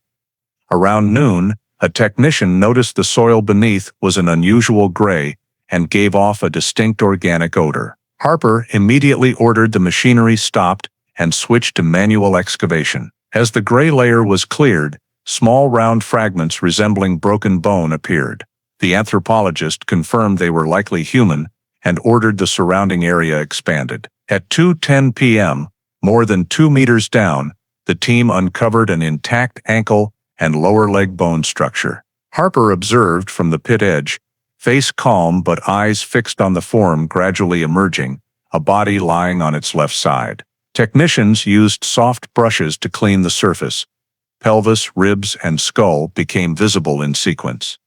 The remains were fully skeletonized. Gender was determined as female based on pelvic structure and overall size. Near the left wrist bones, they found a small dull metal object. When the thin soil layer was removed, it proved to be a tarnished silver bracelet engraved on the inner surface with ES. Harper leaned in, examined the faint but legible inscription, then signaled the technician to photograph it, record exact coordinates, and seal it as RC01. Excavation continued another 3 hours until the entire skeleton was recovered in relatively intact condition. Each bone was placed in a separate labeled box and sealed. Soil samples from around the skull and wrist were also collected. While the forensic team continued measurements, Harper stood at the pit's edge and wrote in her notebook, "Human remains discovered at former pond site, coordinates match 2000 survey map. Silver bracelet engraved ES recovered." As the sun lowered, the excavation area glowed orange-gold, police tape forming a long reflective ribbon. The forensic team finished packing and transported all samples to the state lab in Richmond for analysis. 2 days later, preliminary findings reached Harper's desk. Female, age at death, approximately 25-30, height 5'5", consistent with Emily Sanderson's description. Rib markings showed no final traumatic injury. Death most likely due to asphyxia or soft tissue trauma not visible on bone. DNA extracted from a molar was compared to the parental reference samples from Emily's parents preserved since 2000. The report concluded 99.99% match. Identity of victim confirmed as Emily Sanderson. When Harper read that line, she sat in silence for a long time. Nearly 18 years after the disappearance was first reported, the victim finally had a name backed by irrefutable forensic proof. She signed the receipt form, affixed a new evidence label to the box, and added a short entry in her log. June 12, 2018. DNA confirms remains at Chessie Trail Pond belonged to Emily Sanderson. In the cold white examination room, the hum of the air conditioning and the rustle of paper continued steadily. But for Harper, this was the moment, after nearly 2 decades, that a disappearance long thought forgotten finally had a name, a date, and a truth beginning to surface. 3 days after the DNA results confirmed the remains found in the old pond were Emily Sanderson's, Inspector Elaine Harper, formally summoned Eric Matthew Capel to the Virginia State Police Headquarters in Richmond for questioning. The interview took place on the morning of June 15, 2018, in Interrogation Room 3, equipped with video surveillance and dual audio recording. Eric arrived with his attorney, looking exhausted, but attempting to remain composed. Harper began calmly, explaining the reason for the summons. "We have new forensic results regarding the 2000 disappearance of Emily Sanderson. Mr. Capel, I need you to listen carefully and confirm certain information." On the table she placed 3 sealed folders, a copy of the DNA match report, the Chessie Trail survey map seized from his basement, and the bag containing the blue nylon cord. Harper briefly outlined the legal process, then slid the DNA printout toward him. "The DNA from the Camel Turkish Gold cigarette butt recovered at the 2000 scene matches your DNA profile. Exactly. 24 of 24, Locky. This is the official confirmation from the state lab. Would you like to explain?" Eric stared at the paper, hands clenched, and said quietly, "I don't know how it got there. I smoked that brand for years, maybe." Harper interrupted. "It is not a partial match. It is 24 of 24. And this," she opened the map folder. "This is the survey map you drew, with a notation dated October 14, 2000. The day Emily disappeared. The coordinates match the exact location where we just recovered her remains." The words hung in heavy silence. Eric's attorney signaled him to remain quiet, but Harper continued, placing the third evidence bag on the table, "And this is the coil of blue nylon survey cord, identical to the piece found beside Emily's car. I think you understand why we need answers." Eric lowered his head, hands clenched tightly, breathing rapidly. Harper sat motionless, letting nearly a full minute of silence pass. Finally he whispered, almost inaudibly, "I didn't mean to kill her." Harper showed no reaction, simply activated the backup recorder and said slowly, "Can you tell me what happened that night?" Eric looked up, voice hoarse. "I was driving along Chessie Trail that night. I'd had a few beers after the festival. I saw her car parked on the side, lights still on. I don't know why I stopped, maybe just to check if she was okay." He paused, swallowed hard, and continued. "She recognized me, asked what I was doing there. We argued. I remember her saying Lily shouldn't be with me, that I made Lily unhappy. I lost control. I just wanted her to stop talking.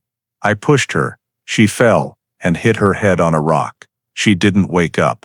Harper kept her tone even, and then, Eric answered, "I panicked. I dragged her off the trail, then remembered the old pond I'd surveyed. I put her in her own car, drove there, and pushed her into the water. I thought the water would hide everything. The next morning I went back, smoked a cigarette there, not knowing what else to do." He stopped, eyes fixed on the table, hands trembling slightly.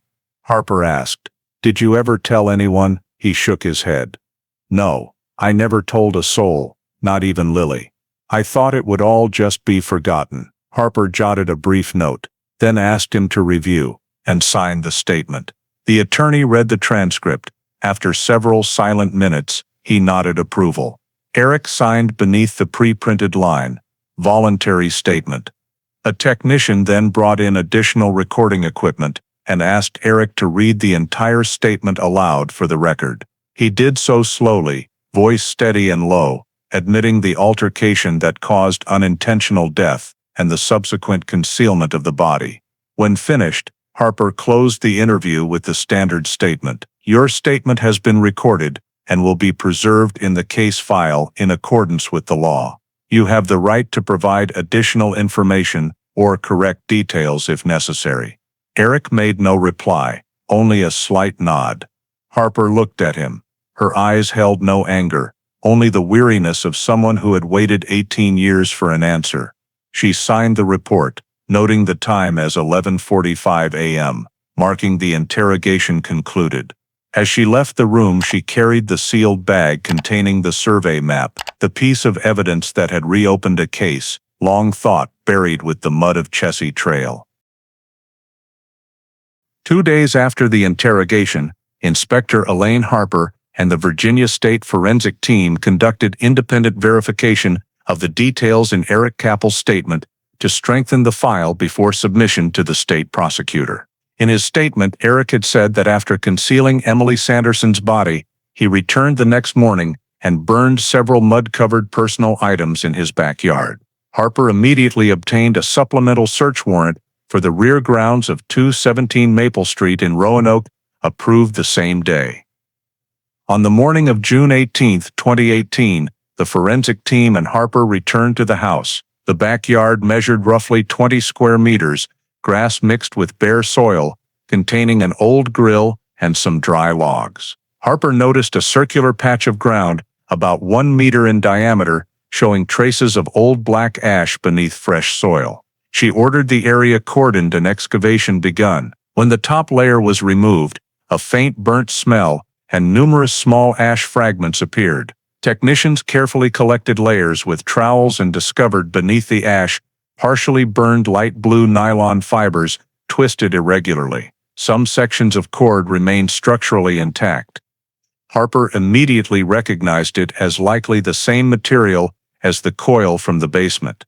The sample was temporarily sealed as EC03 and sent to the Richmond lab that day. At the same time, the team collected 2 additional soil ash samples from the pit edge and 3 unidentifiable hard plastic fragments suspected to be remnants of burned survey tools. Everything was photographed, coordinates recorded, and sealed separately. Harper ordered a wider search. Near the ash pit, they found a small charred piece of wood bearing traces of green paint matching survey marker color. All findings were documented in detail. Upon completion, Harper stood looking at the still faintly warm black circle under the morning sun and wrote in her notebook, "Circular ash pit containing partially burned nylon matching evidence, a 2, highly likely related to evidence destruction." 2 days later, the Richmond lab results confirmed the nylon fibers in sample EC03 exhibited identical polymer structure, twist pattern, and dye composition to both the basement coil and original 2000 evidence, a 2. The report stated, "Same manufacturing source and likely same production batch.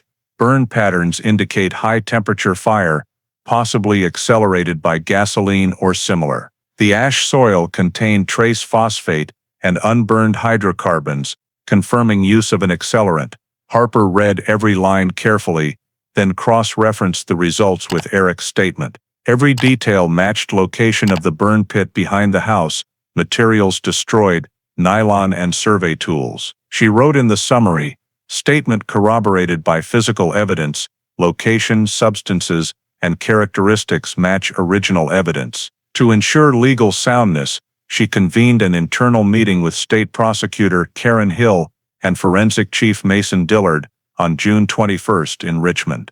Harper presented the full results: DNA match, survey map with disappearance date notation, nylon cord match, ash pit, and burned samples verifying the confession. Dillard confirmed absolute reliability, no possibility of error in the evidence chain. Hill reviewed the documents and said simply, "We have conduct, location, physical evidence, and a confession. This file is ready for prosecution." She immediately signed the transfer to criminal proceedings and authorized Harper to prepare the complete case file for the Virginia court. That evening, Harper returned to the cold case office, compiled every document, report, photograph, and piece of evidence into a file, more than 300 pages thick. She applied the final seal and labeled it Case 00M1042R, Full Evidence Submission. Before handing it over, she wrote the last line in her log. "New evidence verifies suspect's confession, proves body concealment, and evidence destruction. File complete and sufficient for prosecution." Outside, office lights reflected off the glass, casting their glow onto the thick case file on her desk, the result of 18 years searching for a truth that could finally, at last, be told with clear and undeniable evidence. On the morning of June 22, 2018, after the Virginia Commonwealth's attorney signed the formal indictment, Inspector Elaine Harper and the Virginia State Police Task Force executed the arrest plan for Eric Matthew Capel at his residence in Roanoke. The arrest warrant had been approved by the district court at 6:15 a.m., charging him provisionally with manslaughter and concealment of a body based on his voluntary statement, seized physical evidence, and forensic findings. Harper personally commanded the operation, choosing a low-profile approach to avoid attracting media or local attention. At 7:40 a.m., 2 patrol units and 1 unmarked agent vehicle parked 1 block away from 217 Maple Street. The Roanoke sky was low and overcast, the air thick with humidity, and the dim morning light reflected faintly through the living room window of the Capel house. When Eric stepped outside to take out the trash, 3 agents approached, simultaneously identifying themselves and reading the arrest warrant. He offered no strong reaction, he simply froze. His face drained of color. Harper stepped forward and announced, "Mr. Eric Matthew Capel, you are under arrest pursuant to a warrant issued by the Commonwealth of Virginia in criminal case number 00M1042R. His hands were cuffed in front, Miranda rights were read in full, and the process was recorded. Lily, his wife, emerged from the house in shock, asking what was happening. Harper gave no details, only stating that her husband would be transported to Richmond to meet with the Commonwealth's attorney. The entire arrest took less than 10 minutes. Curious neighbors watched from a distance. A few recognized Harper, her impassive face reflecting the image of an investigation reaching its conclusion. Eric was placed in the transport vehicle, still cuffed, staring straight ahead in silence. The convoy left Maple Street and headed east on I-81. Inside the vehicle, Harper opened her notebook and wrote a brief entry. Arrest 752, no resistance.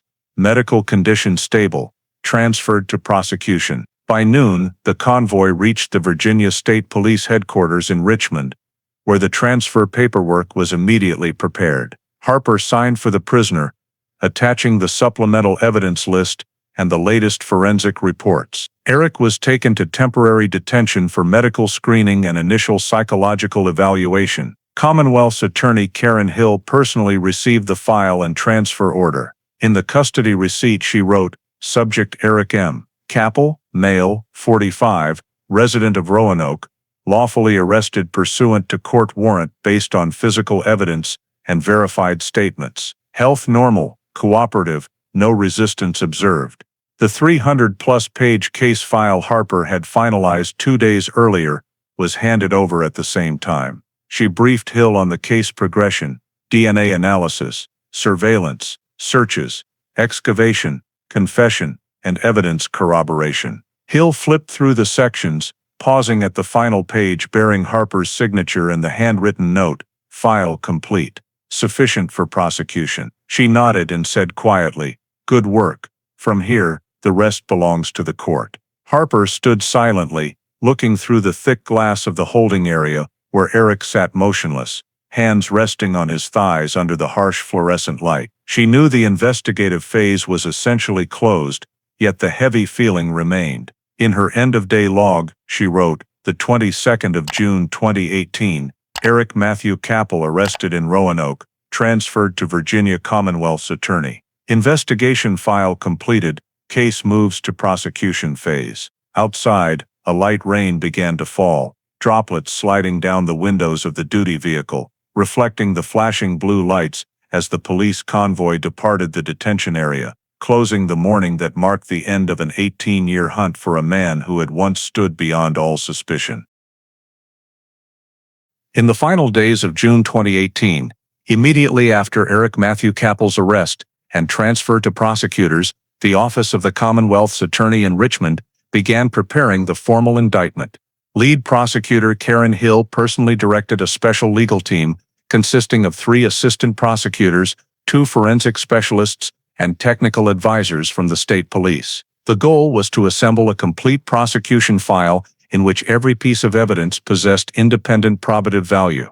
In a second-floor conference room at the state courthouse, large boards were set up displaying copies of crime scene photos, diagrams of the Chessie Trail area, the survey map found at Kappel's home, and sealed evidence photographs, camel Turkish gold cigarette butts, the green nylon cord, the silver bracelet engraved ES, and images of the excavated remains. Karen Hill ordered the team to re-examine the entire collection process and confirm an unbroken chain of custody dating back to 2000. The State Forensic Laboratory's verification report confirmed that all items had been stored according to protocol, with no signs of tampering. Harper attended as the lead investigative witness and recounted the entire case breakthrough, from reopening the file under the Cold Case Project to cross-referencing former Sheriff Pearson's archived records. In her case summary, Hill identified 4 critical evidence groups: 1 absolute DNA match between the 2000 sample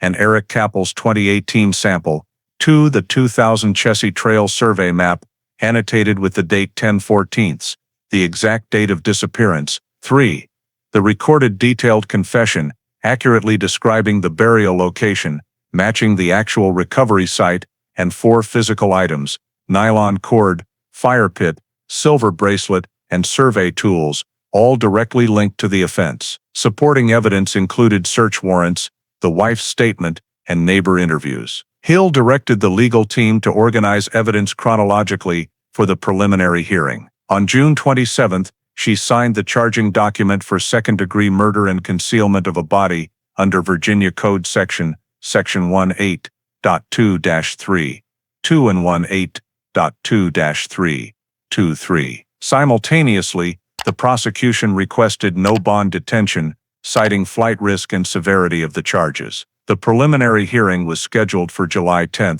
2018.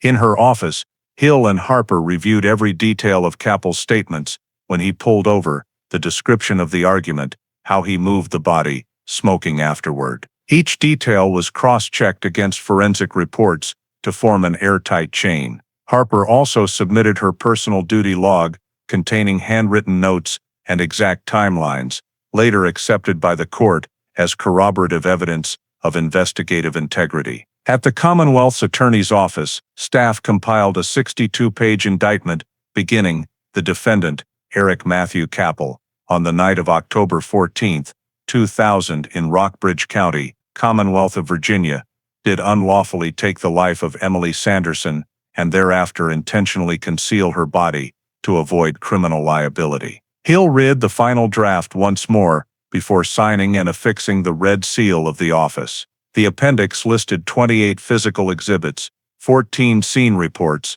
5 DNA reports, 3 witness statements, and 2 audio recordings. The indictment was formally filed with the Virginia Circuit Court on the morning of June 28, 2018. When the clerk stamped the time in the upper right corner of the first page, the Emily Sanderson case officially entered the criminal prosecution phase. Harper stood in the courthouse corridor, holding a copy of the indictment, her eyes resting on the words, "second-degree murder." It was the result of 18 years gathering scattered fragments of truth to resurrect a case once thought lost forever. In the same-day report to the Virginia Cold Case Steering Committee, she wrote, "Commonwealth's attorney has completed formal indictment, charges, second-degree murder, and concealment of a body. All evidence verified and legalized per procedure. File transferred to Circuit Court for trial preparation." Leaving the building, Harper looked at the towering gray stone columns under the summer sky, feeling both relief and weight, because she knew the investigation was over, but the confrontation with justice for everyone left behind was only beginning. On July 10, 2018, the preliminary hearing in Commonwealth of Virginia v. Eric Matthew Kappel opened at the state courthouse in Richmond, drawing heavy local media and community attention. Courtroom 2 was packed. The front row held Sanderson family representatives and members of the Virginia Cold Case Project. Prosecutor Karen Hill led the Commonwealth's case opposite defense attorney Thomas Reed. When the hearing began, Hill summarized the investigation, the 2000 disappearance, the initial stalled inquiry, and the reopening made possible by modern DNA technology. She emphasized, scientific evidence, preserved for nearly 2 decades, has led us back to the truth. She then submitted physical exhibits and forensic records, projecting images of the abandoned vehicle scene, the Chessie Trail survey map, the nylon cord, the ES bracelet, and the DNA match chart. Each item was described according to forensic protocol: collection, sealing, storage, analysis, and chain of custody verification. She explained in detail how DNA from the 2000 Camel Turkish Gold cigarette butt was extracted and compared to Kappel's 2018 bone marrow donor sample with a random match probability of less than 1 in a trillion. The Commonwealth then called its first witness, Inspector Elaine Harper. Dressed in a gray suit, Harper took the stand calmly and clearly recounted the entire case breakthrough, reviewing old files, identifying unexplored areas, locating the survey map, DNA analysis, and absolute match. She described surveillance, collection of fresh cigarette samples, and the perfect match between scene and current samples. When Hill asked whether she had any doubt about the accuracy of the analysis, Harper answered firmly replied, "None. Everything was performed to federal standards with continuous chain of custody documentation. The result cannot be wrong." Defense counsel Reed attempted to suggest that the age of the evidence raised contamination risks, but Harper produced periodic state storage inventory reports proving the seals had never been broken. Next, forensic expert Mason Dillard testified, explaining STR and YSTR analysis and how DNA preserved in cigarette filter cellulose can survive over 2 decades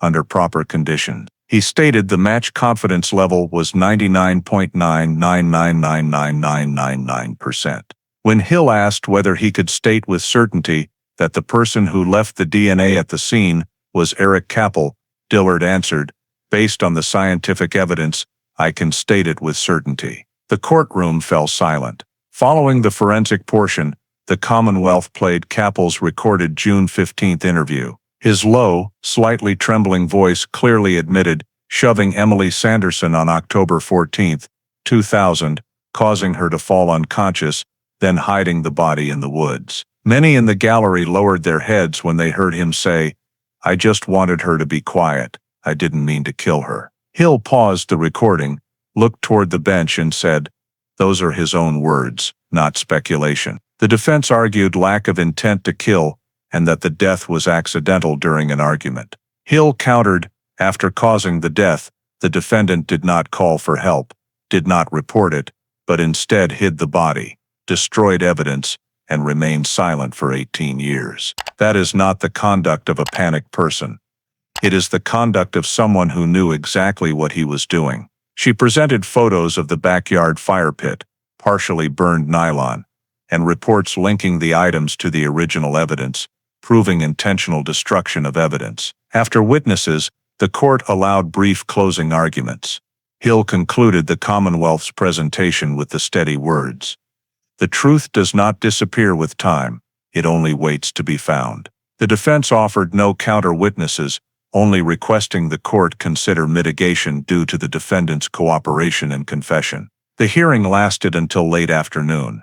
The judge listened to all evidence and testimony in a courtroom thick with tension, broken only by the sound of turning pages and scribbling pens. When Judge Callahan announced recess for deliberation, the warm courtroom lights fell on Harper sitting in the back row, hands clasped, gaze distant.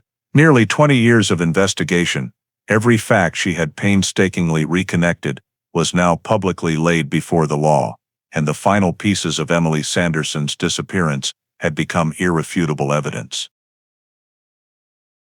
On the morning of July 12, 2018, after 2 days of deliberation, the sentencing hearing for Eric Matthew Kappel resumed.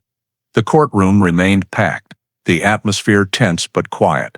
In the front row, Emily Sanderson's parents sat silently held hands, while Inspector Elaine Harper and Prosecutor Karen Hill sat behind them, watching. When Kappel was brought in, he wore a light gray prison jumpsuit, uncuffed, walking slowly but upright. His face was gaunt, his expression resigned, as if prepared for the final outcome.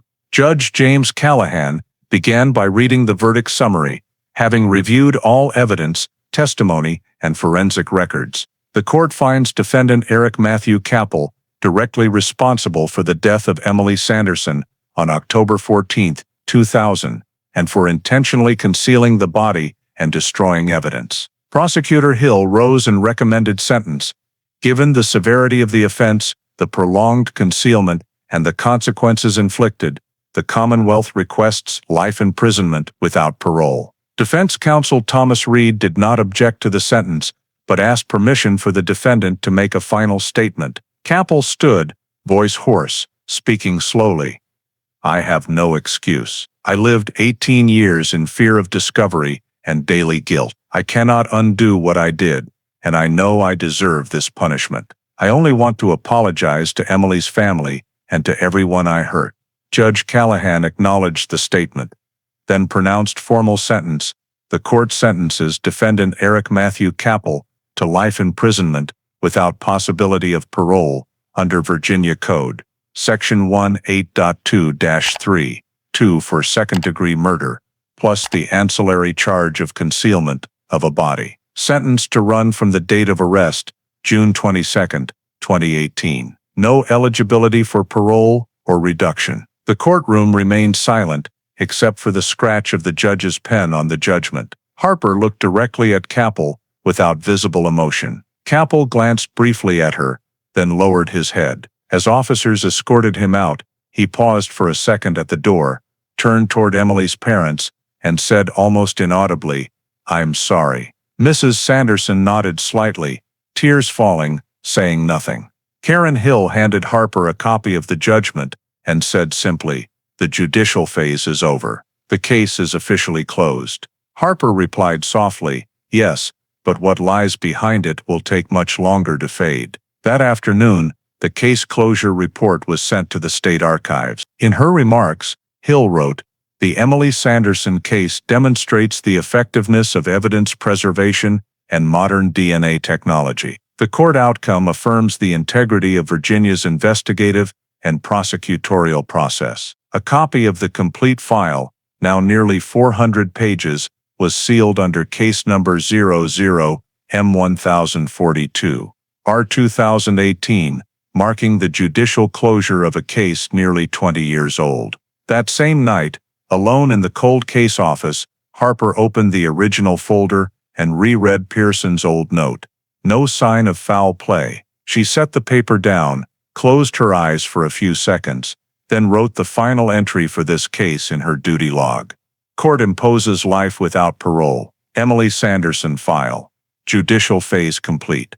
Justice was slow, but it arrived. Outside, the lights of Richmond came on, reflecting off the office windows and illuminating the cover of the closed file that ended an 18-year journey to find the truth for a woman who vanished into the night of 2000. 3 days after sentencing, on the morning of July 15, 2018, the Virginia State Police held an official press conference at headquarters in Richmond to announce the full resolution of the Emily Sanderson investigation and trial, a case that had languished as a cold case for nearly 2 decades. The briefing room was filled with reporters from major state newspapers, local television stations, and federal law enforcement representatives. Behind the podium hung a banner reading, "Justice Through Preservation." State Police Superintendent Douglas Merritt opened by thanking all participating units, then stated, "After 18 years, the disappearance of Emily Sanderson has been resolved through coordination among investigators, the forensic laboratory, and Virginia's evidence management system. This case proves the critical importance of long-term preservation and modern forensic science." He noted it was one of the first cases successfully closed under the Cold Case Initiative launched earlier in 2018. When he stepped down, Inspector Elaine Harper was invited to speak. She described reopening the file, from discovering the perfectly preserved sealed evidence to applying next-generation DNA testing. Her voice was steady. Success did not come only from technology, but from patience and belief that every piece of evidence carries an untold story. The Camel Turkish Gold cigarette butt was stored under stable conditions for nearly 20 years without degradation. When technology advanced enough, it spoke. She outlined the investigative steps, reviewing old files, cross-referencing topographic data, identifying unexplored areas, locating the suspect's survey map, surveillance, new DNA collection, and absolute match. When a reporter asked why she chose this particular file to reopen, Harper answered, "Because of Sheriff Pearson's 2000 note, DNA sample stored pending national system completion. He could not have known that 18 years later, that note would light our path." Next, Dr. Mason Dillard, director of the Virginia Forensic Biology Laboratory, took the podium. He detailed preservation and analysis procedures.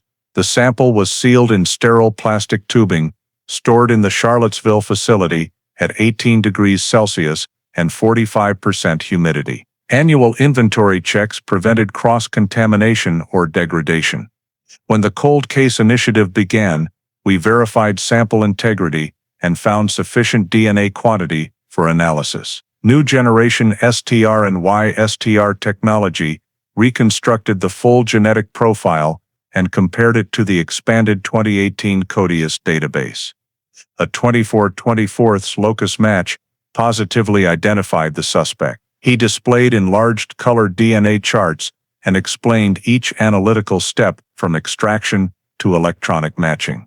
When the National Bone Marrow Donor Registry updated CODIAS, Eric Kappel's profile matched the cigarette butt sample within minutes. We manually verified the result 3 times before releasing it to Inspector Harper. Asked about possible error, Dillard replied, "The margin of error is effectively 0. Data was cross-checked on 2 independent systems with full supervisory documentation. This is rock-solid legal evidence." In the final segment, Commonwealth's Attorney Karen Hill spoke, summarizing the prosecution from charging through sentencing and emphasizing that the case proved justice may be delayed, but not denied. No evidence is ever forgotten. Only people sometimes stop looking. This case shows the truth always has its own voice. She also announced the creation of the Emily Sanderson Forensic Trust to fund long-term evidence storage and DNA analysis upgrades at local laboratories. As the press conference ended, reporters crowded around Harper, asking how she felt after nearly 2 years on the case. She answered briefly, "Sometimes justice doesn't need to be loud, it only needs to arrive on time."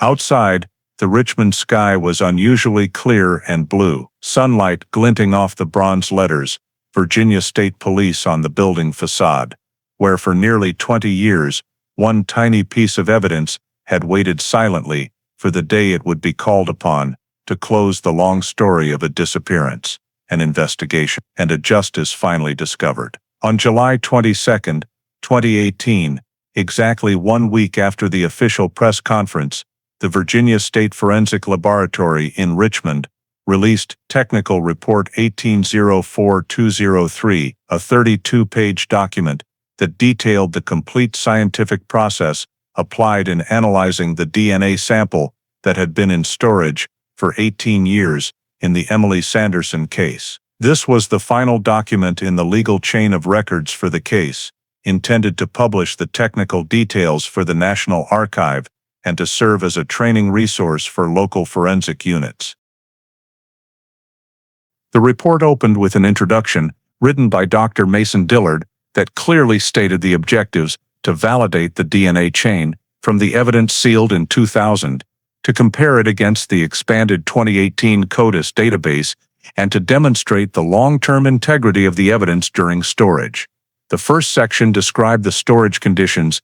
The Camel Turkish Gold cigarette butt was kept in a sterile plastic tube, labeled A3 per the original case, file 00M1042, placed inside a moisture-proof aluminum box and stored in the Charlottesville cold vault at an average temperature of 18 degrees Celsius, 45% humidity, with no direct light exposure. The report included annual inventory tables showing that the sealing tape and the signature of Sheriff Pearson remained intact through every inspection. The second section described the detailed pre-processing procedure of the evidence: removal of the outer paper wrapper, cutting of a 7 mm section of the filter, washing with 70% ethanol to remove surface contaminants, then soaking in DNA lysis buffer for 12 hours at 56 degrees Celsius. The resulting extract was then purified using a silica column kit ensuring complete removal of inhibitors. The report listed the parameters for each step, including the recovered DNA concentration, 0.45 ng but exceeding the minimum required for STR analysis. The third section presented the amplification and genotyping process using the Global Filer 24 Loci system, producing clean results with no noise, yielding a profile consisting of 24 STR loci and 17 additional markers. The data were stored in encoded electronic format and printed as electropherograms with the characteristic blue, red, and yellow allele peaks. The results showed a male DNA profile carrying a rare YSTR haplotype present in only 3.2% of Virginia's population, primarily concentrated in the Roanoke area. The fourth section of the report focused on the comparison process. On April 11, 2018, after the National Bone Marrow Donor Registry was synchronized with CODIS, the system's automatic scan detected a 99.9% match with the stored sample 00M1042. The donor record was identified as belonging to Eric Matthew Capel, a land surveyor residing in Roanoke. The report noted that the match was independently verified by two software systems, GeneMapper IDX and STR Mix, showing complete concordance across all 24 loci. The comparison results section highlighted in bold, full STR match, probability of random match, 1 in 1.24 billion. The fifth section detailed the supplemental evidence verification after the case was reopened.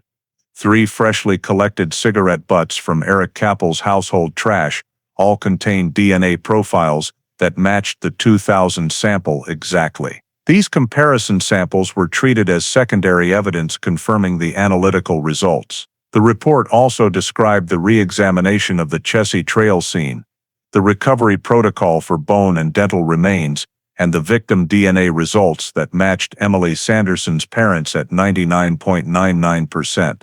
The sixth and final technical section provided detailed validation tests of sample stability after 18 years, low DNA fragmentation, and no detectable oxidation. Dr. Dillard concluded, Sample A3 exhibits integrity exceeding standards, demonstrating the effectiveness of Virginia's long-term evidence preservation protocol. The analytical results fully comply with FBI guidelines and ASTM E149211 for biological evidence handling. The report ended with recommendations to the Department of Justice implement a dual-temperature preservation system for evidence stored longer than 10 years and perform periodic retesting with next-generation sequencing to prevent data degradation over time. 3 printed copies were produced, 1 retained by the State Forensic Lab, 1 sent to the State Prosecutor's Office, and 1 forwarded to the Virginia Cold Case Project for internal archives. When the document was signed and stamped Final Technical Report, July 2018, the forensic file of the Emily Sanderson case was officially closed. On the last page, in the acknowledgement section, Dr. Dillard wrote briefly, "Every case is solved only when the evidence is finally heard. DNA does not lie. It only requires that we remain silent long enough to listen." On July 26, 2018, exactly 6 weeks after the remains were discovered at Chessie Trail and nearly 20 years after the missing person report was filed, Detective Elaine Harper completed the final case closure report for File 00M1042. In the cold case office of the Virginia Department of Justice, morning sunlight streamed through the window onto the nearly 2-inch thick folder lying in the center of the desk. Every page bore the marks of 2 decades of investigation, from Sheriff Pearson's original 2000 report to the DNA results, search warrants, excavation records, confession transcripts, and court judgment. Harper spent the entire morning reviewing every section one last time, cross-checking item numbers and evidence seals to ensure no errors remained before moving the case to solve status. She opened the official closure document and typed the final title on the cover page, Case 00M1042, solved. Beneath it was a brief summary, victim Emily Sanderson, female, born 1974. Reported missing October 15, 2000. Remains identified via DNA June 12, 2018. Perpetrator, Eric Matthew Capel, born 1973. Sentenced to life without parole, July 12, 2018. Lead agency, Virginia State Police. Cold Case Division.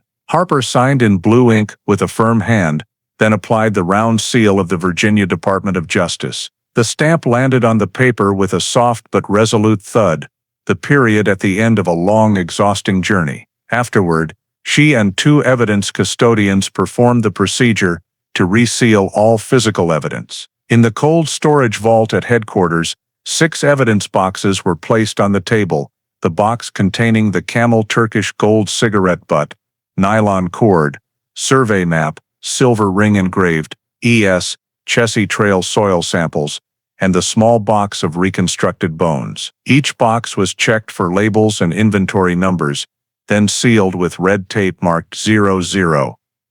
M1042, R 2018. Every box included copies of the forensic reports and court transcripts, wrapped in moisture-proof plastic. Harper affixed the final label reading "Closed Evidence, do not open without court order." When the work was finished, she signed the evidence ledger alongside Forensic Director Mason Dillard and Prosecutor Karen Hill. The 3 stood in silence for a few seconds before the newly sealed boxes, a quiet ritual for the past. Harper signaled the technician to wheel the evidence cart to the secure long-term vault, where solved cases are kept indefinitely. The heavy metal door opened, releasing a thin mist of cold air. Other case boxes stood in neat rows, numbered by year. When the technician placed Emily Sanderson's 6 boxes on shelf E, 3rd level, Harper added to the logbook, "Sealed complete July 26, 2018, condition excellent." She closed the ledger, looked up at the steel shelves where so many forgotten cases now had one more file properly closed, and returned to her office. There she opened her personal duty log and wrote the final entry for the case. Final closure signed July 26, 2018. Emily Sanderson file confirmed fully resolved. Case 00M1042, solved. She set down her pen, leaned back in her chair, and exhaled slowly. Outside the window, a gentle summer breeze stirred the leaves. In that quiet moment, Harper gazed at the small framed photo on the wall, the press conference picture with the motto still clearly visible. Justice through preservation. It was the principle she had always believed in. Justice may not come quickly, but it comes to those patient enough to walk the entire path. At 5 p.m., Harper turned off the lights, locked her office, and walked down the long corridor toward the vault level. Under the dim fluorescent lights, the labels on the evidence boxes glinted silver. Among hundreds of case numbers, 00M1042, solved, rested quietly, marking the official end of a mystery that had lingered for nearly 20 years in Virginia investigative history.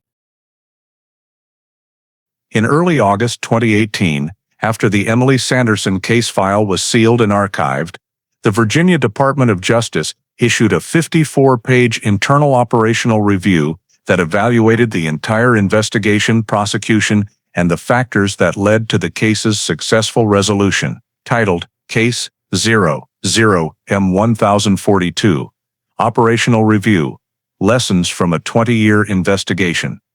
The report was authored by Detective Elaine Harper, with contributions from the forensic team, Prosecutor Karen Hill, and Dr. Mason Dillard. The document's purpose was to systematize the complete cold case workflow and identify the professional, technical, and human elements that proved decisive in reopening, analyzing, and solving the case. The first section outlined the overall timeline, from the discovery of intact sealed evidence to the conclusion of trial, identifying 8 major phases: file review, DNA analysis, suspect identification, surveillance, searches, excavation, confrontation, and prosecution. The report emphasized that success resulted from the combination of rigorous evidence management, modern forensic technology, and interdisciplinary investigation. In the operational assessment section, Harper wrote, "The key was not luck, but respect for procedure. A tiny sample can speak after many years only if it is preserved correctly and if later investigators know how to listen. She identified 4 core success factors. 1. A national standard storage system that kept evidence intact for nearly 2 decades. 2. Next-generation STR analysis, technology capable of reading full profiles from age trace samples. 3. Interagency data sharing mechanisms, particularly the 2018 CODIS expansion, to include the bone marrow donor registry. And 4. The human element, patience, meticulousness, and consistency within the investigative team. The middle section focused on cold case management methodology. Harper proposed a standardized cold case protocol consisting of 6 steps. 1. Assess evidence condition and testing feasibility. 2. Create a case timeline reconstructing social context, victim movements and witnesses. 3. Apply genetic analysis and expanded database searches. 4. Review civil records for personnel, relationships and geographic links. 5. Conduct field verification and scene reconstruction using original maps. 6. Document thoroughly and maintain chain of custody throughout. This model was recommended for inclusion in Virginia investigator training as the standard for cold case handling in the coming decade. In the technical evaluation section, Dr. Dillard analyzed the use of Global Filer and STR Mix software for match verification, confirming accuracy through parallel independent systems. He also recommended additional funding to upgrade laboratory and long-term evidence storage facilities, especially for samples older than 10 years. The final section, written by Prosecutor Hill, addressed legal aspects and coordination between investigators and the courts. She proposed creating a permanent forensic judicial coordination unit to shorten information exchange among investigators, laboratories, and prosecutors. Hill wrote, "The Emily Sanderson case proves that justice can exist beyond time limits when the system operates as a unified whole." In the overall conclusion, Harper summarized, Case 00M1042 is not merely a solved crime, it is an operational lesson in procedural perseverance, the value of preservation, and faith in evidence. When every link is reconnected, the truth reveals itself. The report closed with appendices listing documents, photographs, and timelines for each phase. The master copy was retained by the Department of Justice, 2 copies were sent to the Governor's Office and the Virginia Police Academy. On August 30, 2018, Elaine Harper signed the final page with the italicized line beneath reading, "Prepared and submitted by Virginia State Police Cold Case Division. Case 00M1042, solved." With that last signature, the 20-year investigative journey officially ended, not only as the closure of one case, but as a new benchmark in the history of Virginia investigative practice. In September 2018, immediately after the operational review of the Emily Sanderson case was finalized, the Virginia Department of Justice initiated the final stage of case management: digitization and permanent electronic archiving. This step ensured that all investigative, forensic, and judicial information for Case 00M1042 would be preserved indefinitely in the state's central data system for future research, training, and legal retrieval. Under Detective Elaine Harper's supervision, the data technician team began scanning every physical document, forensic reports, court judgments, search warrants, statements, scene photographs, DNA files, and survey maps, creating more than 2,400 high-resolution electronic files. All were assigned the electronic identifier VA Cold Case 00M1042SR and stored on the central server of the Virginia Digital Evidence Repository in Richmond. The digitization process lasted nearly 3 weeks. Every document was scanned twice to guarantee accuracy. The resulting data were encrypted at security level 4A per state police standards, with 2 independent access keys, one for judicial agencies and one for the forensic system. All metadata, including creation date, entering officer, and physical evidence location, were attached to each file for full traceability. Harper personally reviewed the final catalog, cross-referencing every evidence number with the sealed physical items in the vault. She ordered random verification of 10% of files, including DNA reports, interrogation transcripts, and scene photos. Results showed 100% accuracy with no discrepancies. Concurrently, the IT department established controlled access through the Secure Justice portal, allowing authorized prosecutors, courts, and federal agencies to view the file within their permission level, with every access logged for transparency and security. In addition to investigative records, the digital DNA profiles were converted to STR digital sequence format and entered into the state genetic repository for automatic future comparisons. The Richmond Forensic Lab also supplied the authenticated electronic version of Technical Report 1804203 as a PDF file bearing Dr. Mason Dillard's digital signature. Once the system was fully operational, VDR issued a long-term preservation completion report confirming that Case 00M1042 was among the first 5 Virginia cases to be fully converted to digital format under the long-term digital preservation standard. The report stated, "All Emily Sanderson case data have been digitized, encrypted, and securely stored. Access is restricted to judicial, forensic, and Virginia police training entities. No individual or unit may copy, print, or extract data without court order." On September 21, 2018, Harper signed the final electronic data handover protocol with the closing line in bold, Case 00M1042, archived in digital repository. Access level, judicial and forensic only. After completing the formalities, she stood before the central monitor, displaying the green system message, "Data transfer complete, integrity verified, case locked." The once physical folder had now become permanently preserved digital data on the state's servers, no longer just paper pages, but the entire history of a case encoded as digital memory. In an internal memo to the Cold Case Steering Committee, Harper wrote, "Justice resides not only in the verdict, but in preserving truth. Through digitization, we ensure the Emily Sanderson case will never be forgotten, even after another generation." As she left the data center, she paused in the corridor, looking through the thick glass at the continuously blinking server lights. Thousands of tiny points of light, representing restored, preserved, and protected stories. Among them, case number 00M1042, now forever remembered in Virginia's electronic memory. In early October 2018, after the digitization and archiving process for the Emily Sanderson case was fully completed, Inspector Elaine Harper officially closed all related administrative procedures. In the Cold Case Division office, she drafted the final operational report, Case 00M1042. The document that marked the official end of the investigation team's mission after nearly 2 years of continuous work.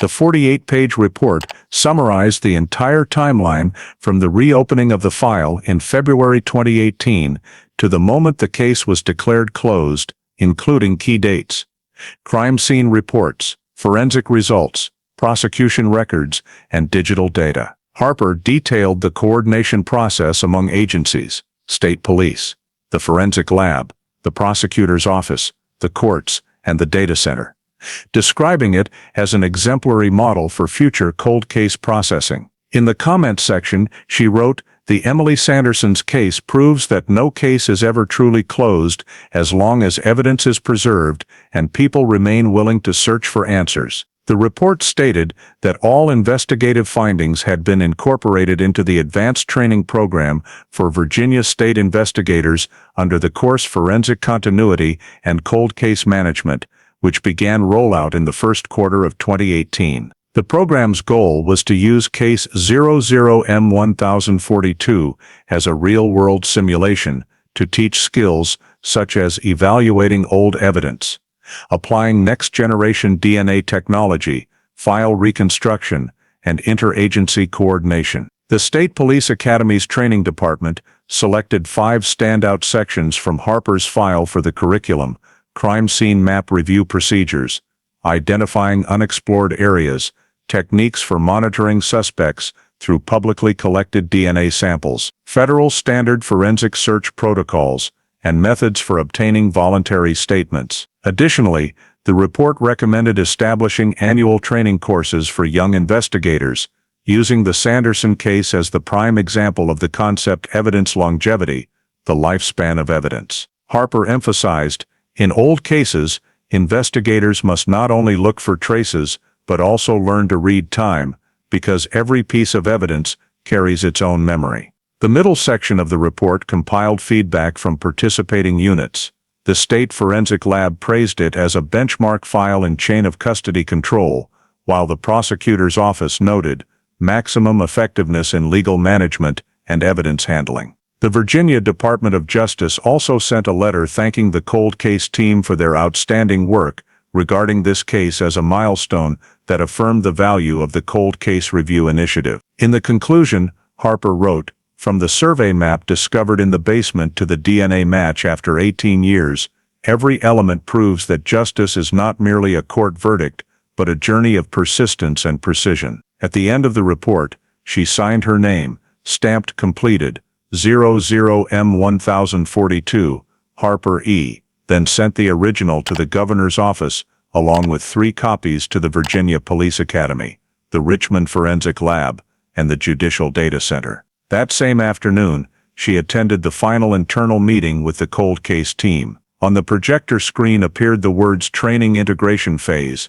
Emily Sanderson Case. Harper gave a brief presentation, recommending that the case be incorporated into the official training module and proposing the creation of a cold case simulation program where trainees could practice investigations using real solved cases. The proposal was unanimously approved by the entire leadership board. When the meeting ended, Harper gathered her documents and placed the final report into a brown envelope marked Final Case File, Closed Operations. She walked out of the conference room, paused, and looked at the nameplate on the door, Cold Case Division, Virginia State Police. Autumn sunlight streamed through the long hallway, reflecting off the sign and making the letters glow. Harper smiled faintly, feeling the strange silence of the moment when a case had reached a perfect conclusion, not only because justice had been served, but because of what it left behind for the next generation of investigators. A lesson, a standard, and the belief that truth, even when buried under layers of time, will one day be awakened. On October 18, 2018, the Virginia Department of Justice issued an official statewide announcement confirming that the 2000 disappearance of Emily Sanderson in Rockbridge County had been fully solved after 18 years of investigation and re-examination. The notice was simultaneously sent to all law enforcement agencies, prosecutor offices, forensic labs, district courts, and the state's public information system. The 6-page document bore the bold heading, Official Resolution Notice, Case 00M1042, Emily Sanderson, Missing Person Case Solved. In the introduction, Virginia Attorney General Charles Benton wrote, "After nearly 2 decades, the disappearance of citizen Emily Sanderson has been investigated, verified, and prosecuted to the fullest extent.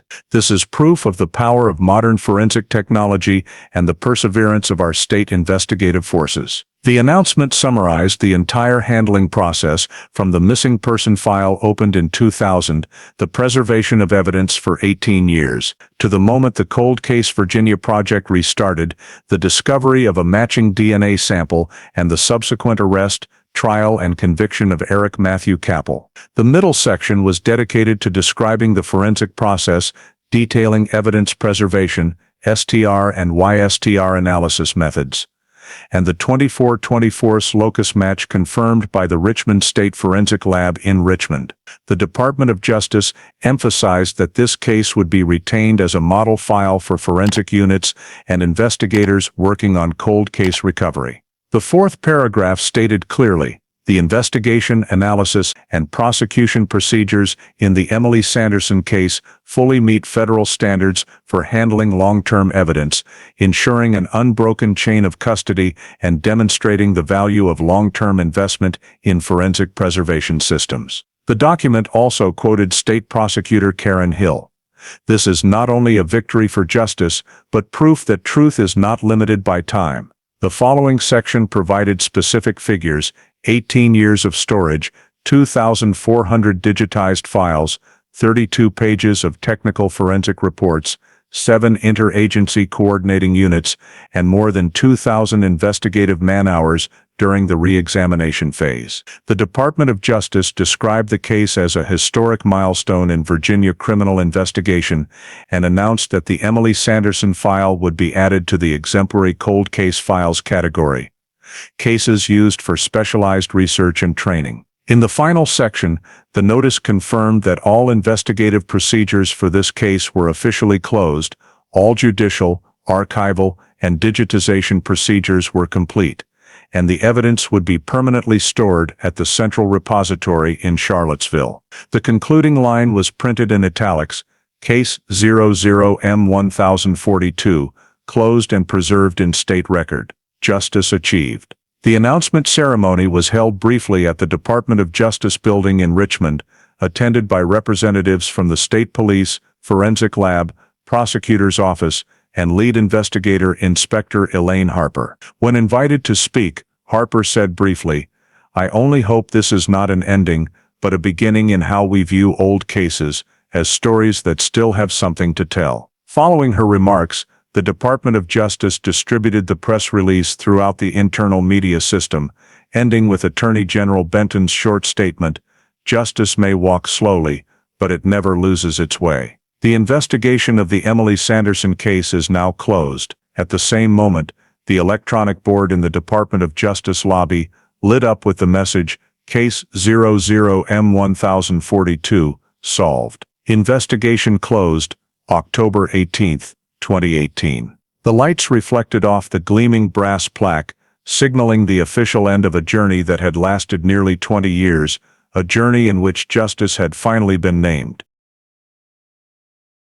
The story of Emily Sanderson's disappearance is not simply a case file closed after 18 years. It also reflects a profound value in modern American life: faith in the steadfastness of justice and the power of science to protect truth. In a society that changes rapidly, where news is forgotten in just days, Emily's case reminds us that not everything buried is lost. The Camel Turkish gold cigarette butt, carefully sealed for nearly 2 decades, became proof of the value of meticulousness, professional responsibility, and the belief that every small detail matters. In today's America, where forensic technology and digital data play a central role, this case is a reminder that justice cannot be based on speed, but must rest on accuracy and persistence. Inspector Elaine Harper did not merely solve a case, she proved that the profession of investigation is not only about finding the guilty, but about protecting the memory and dignity of the victim, something modern society easily overlooks in the whirlwind of information. The lesson is this: in work and in life, whether preserving data, safeguarding information, or maintaining trust, honesty and perseverance are always the foundation of every achievement. In an America that prizes efficiency and speed, the Emily Sanderson case reminds every one of us that sometimes the most important thing is not to do it quickly, but to do it right. Because truth may sleep, but justice never dies. If you believe that truth, no matter how long it's been buried, will be found, please subscribe to the channel so we can continue this journey together, exploring cases everyone thought were long forgotten. Thank you for following the story of Emily Sanderson. See you in the next video, where justice will once again be called by its name.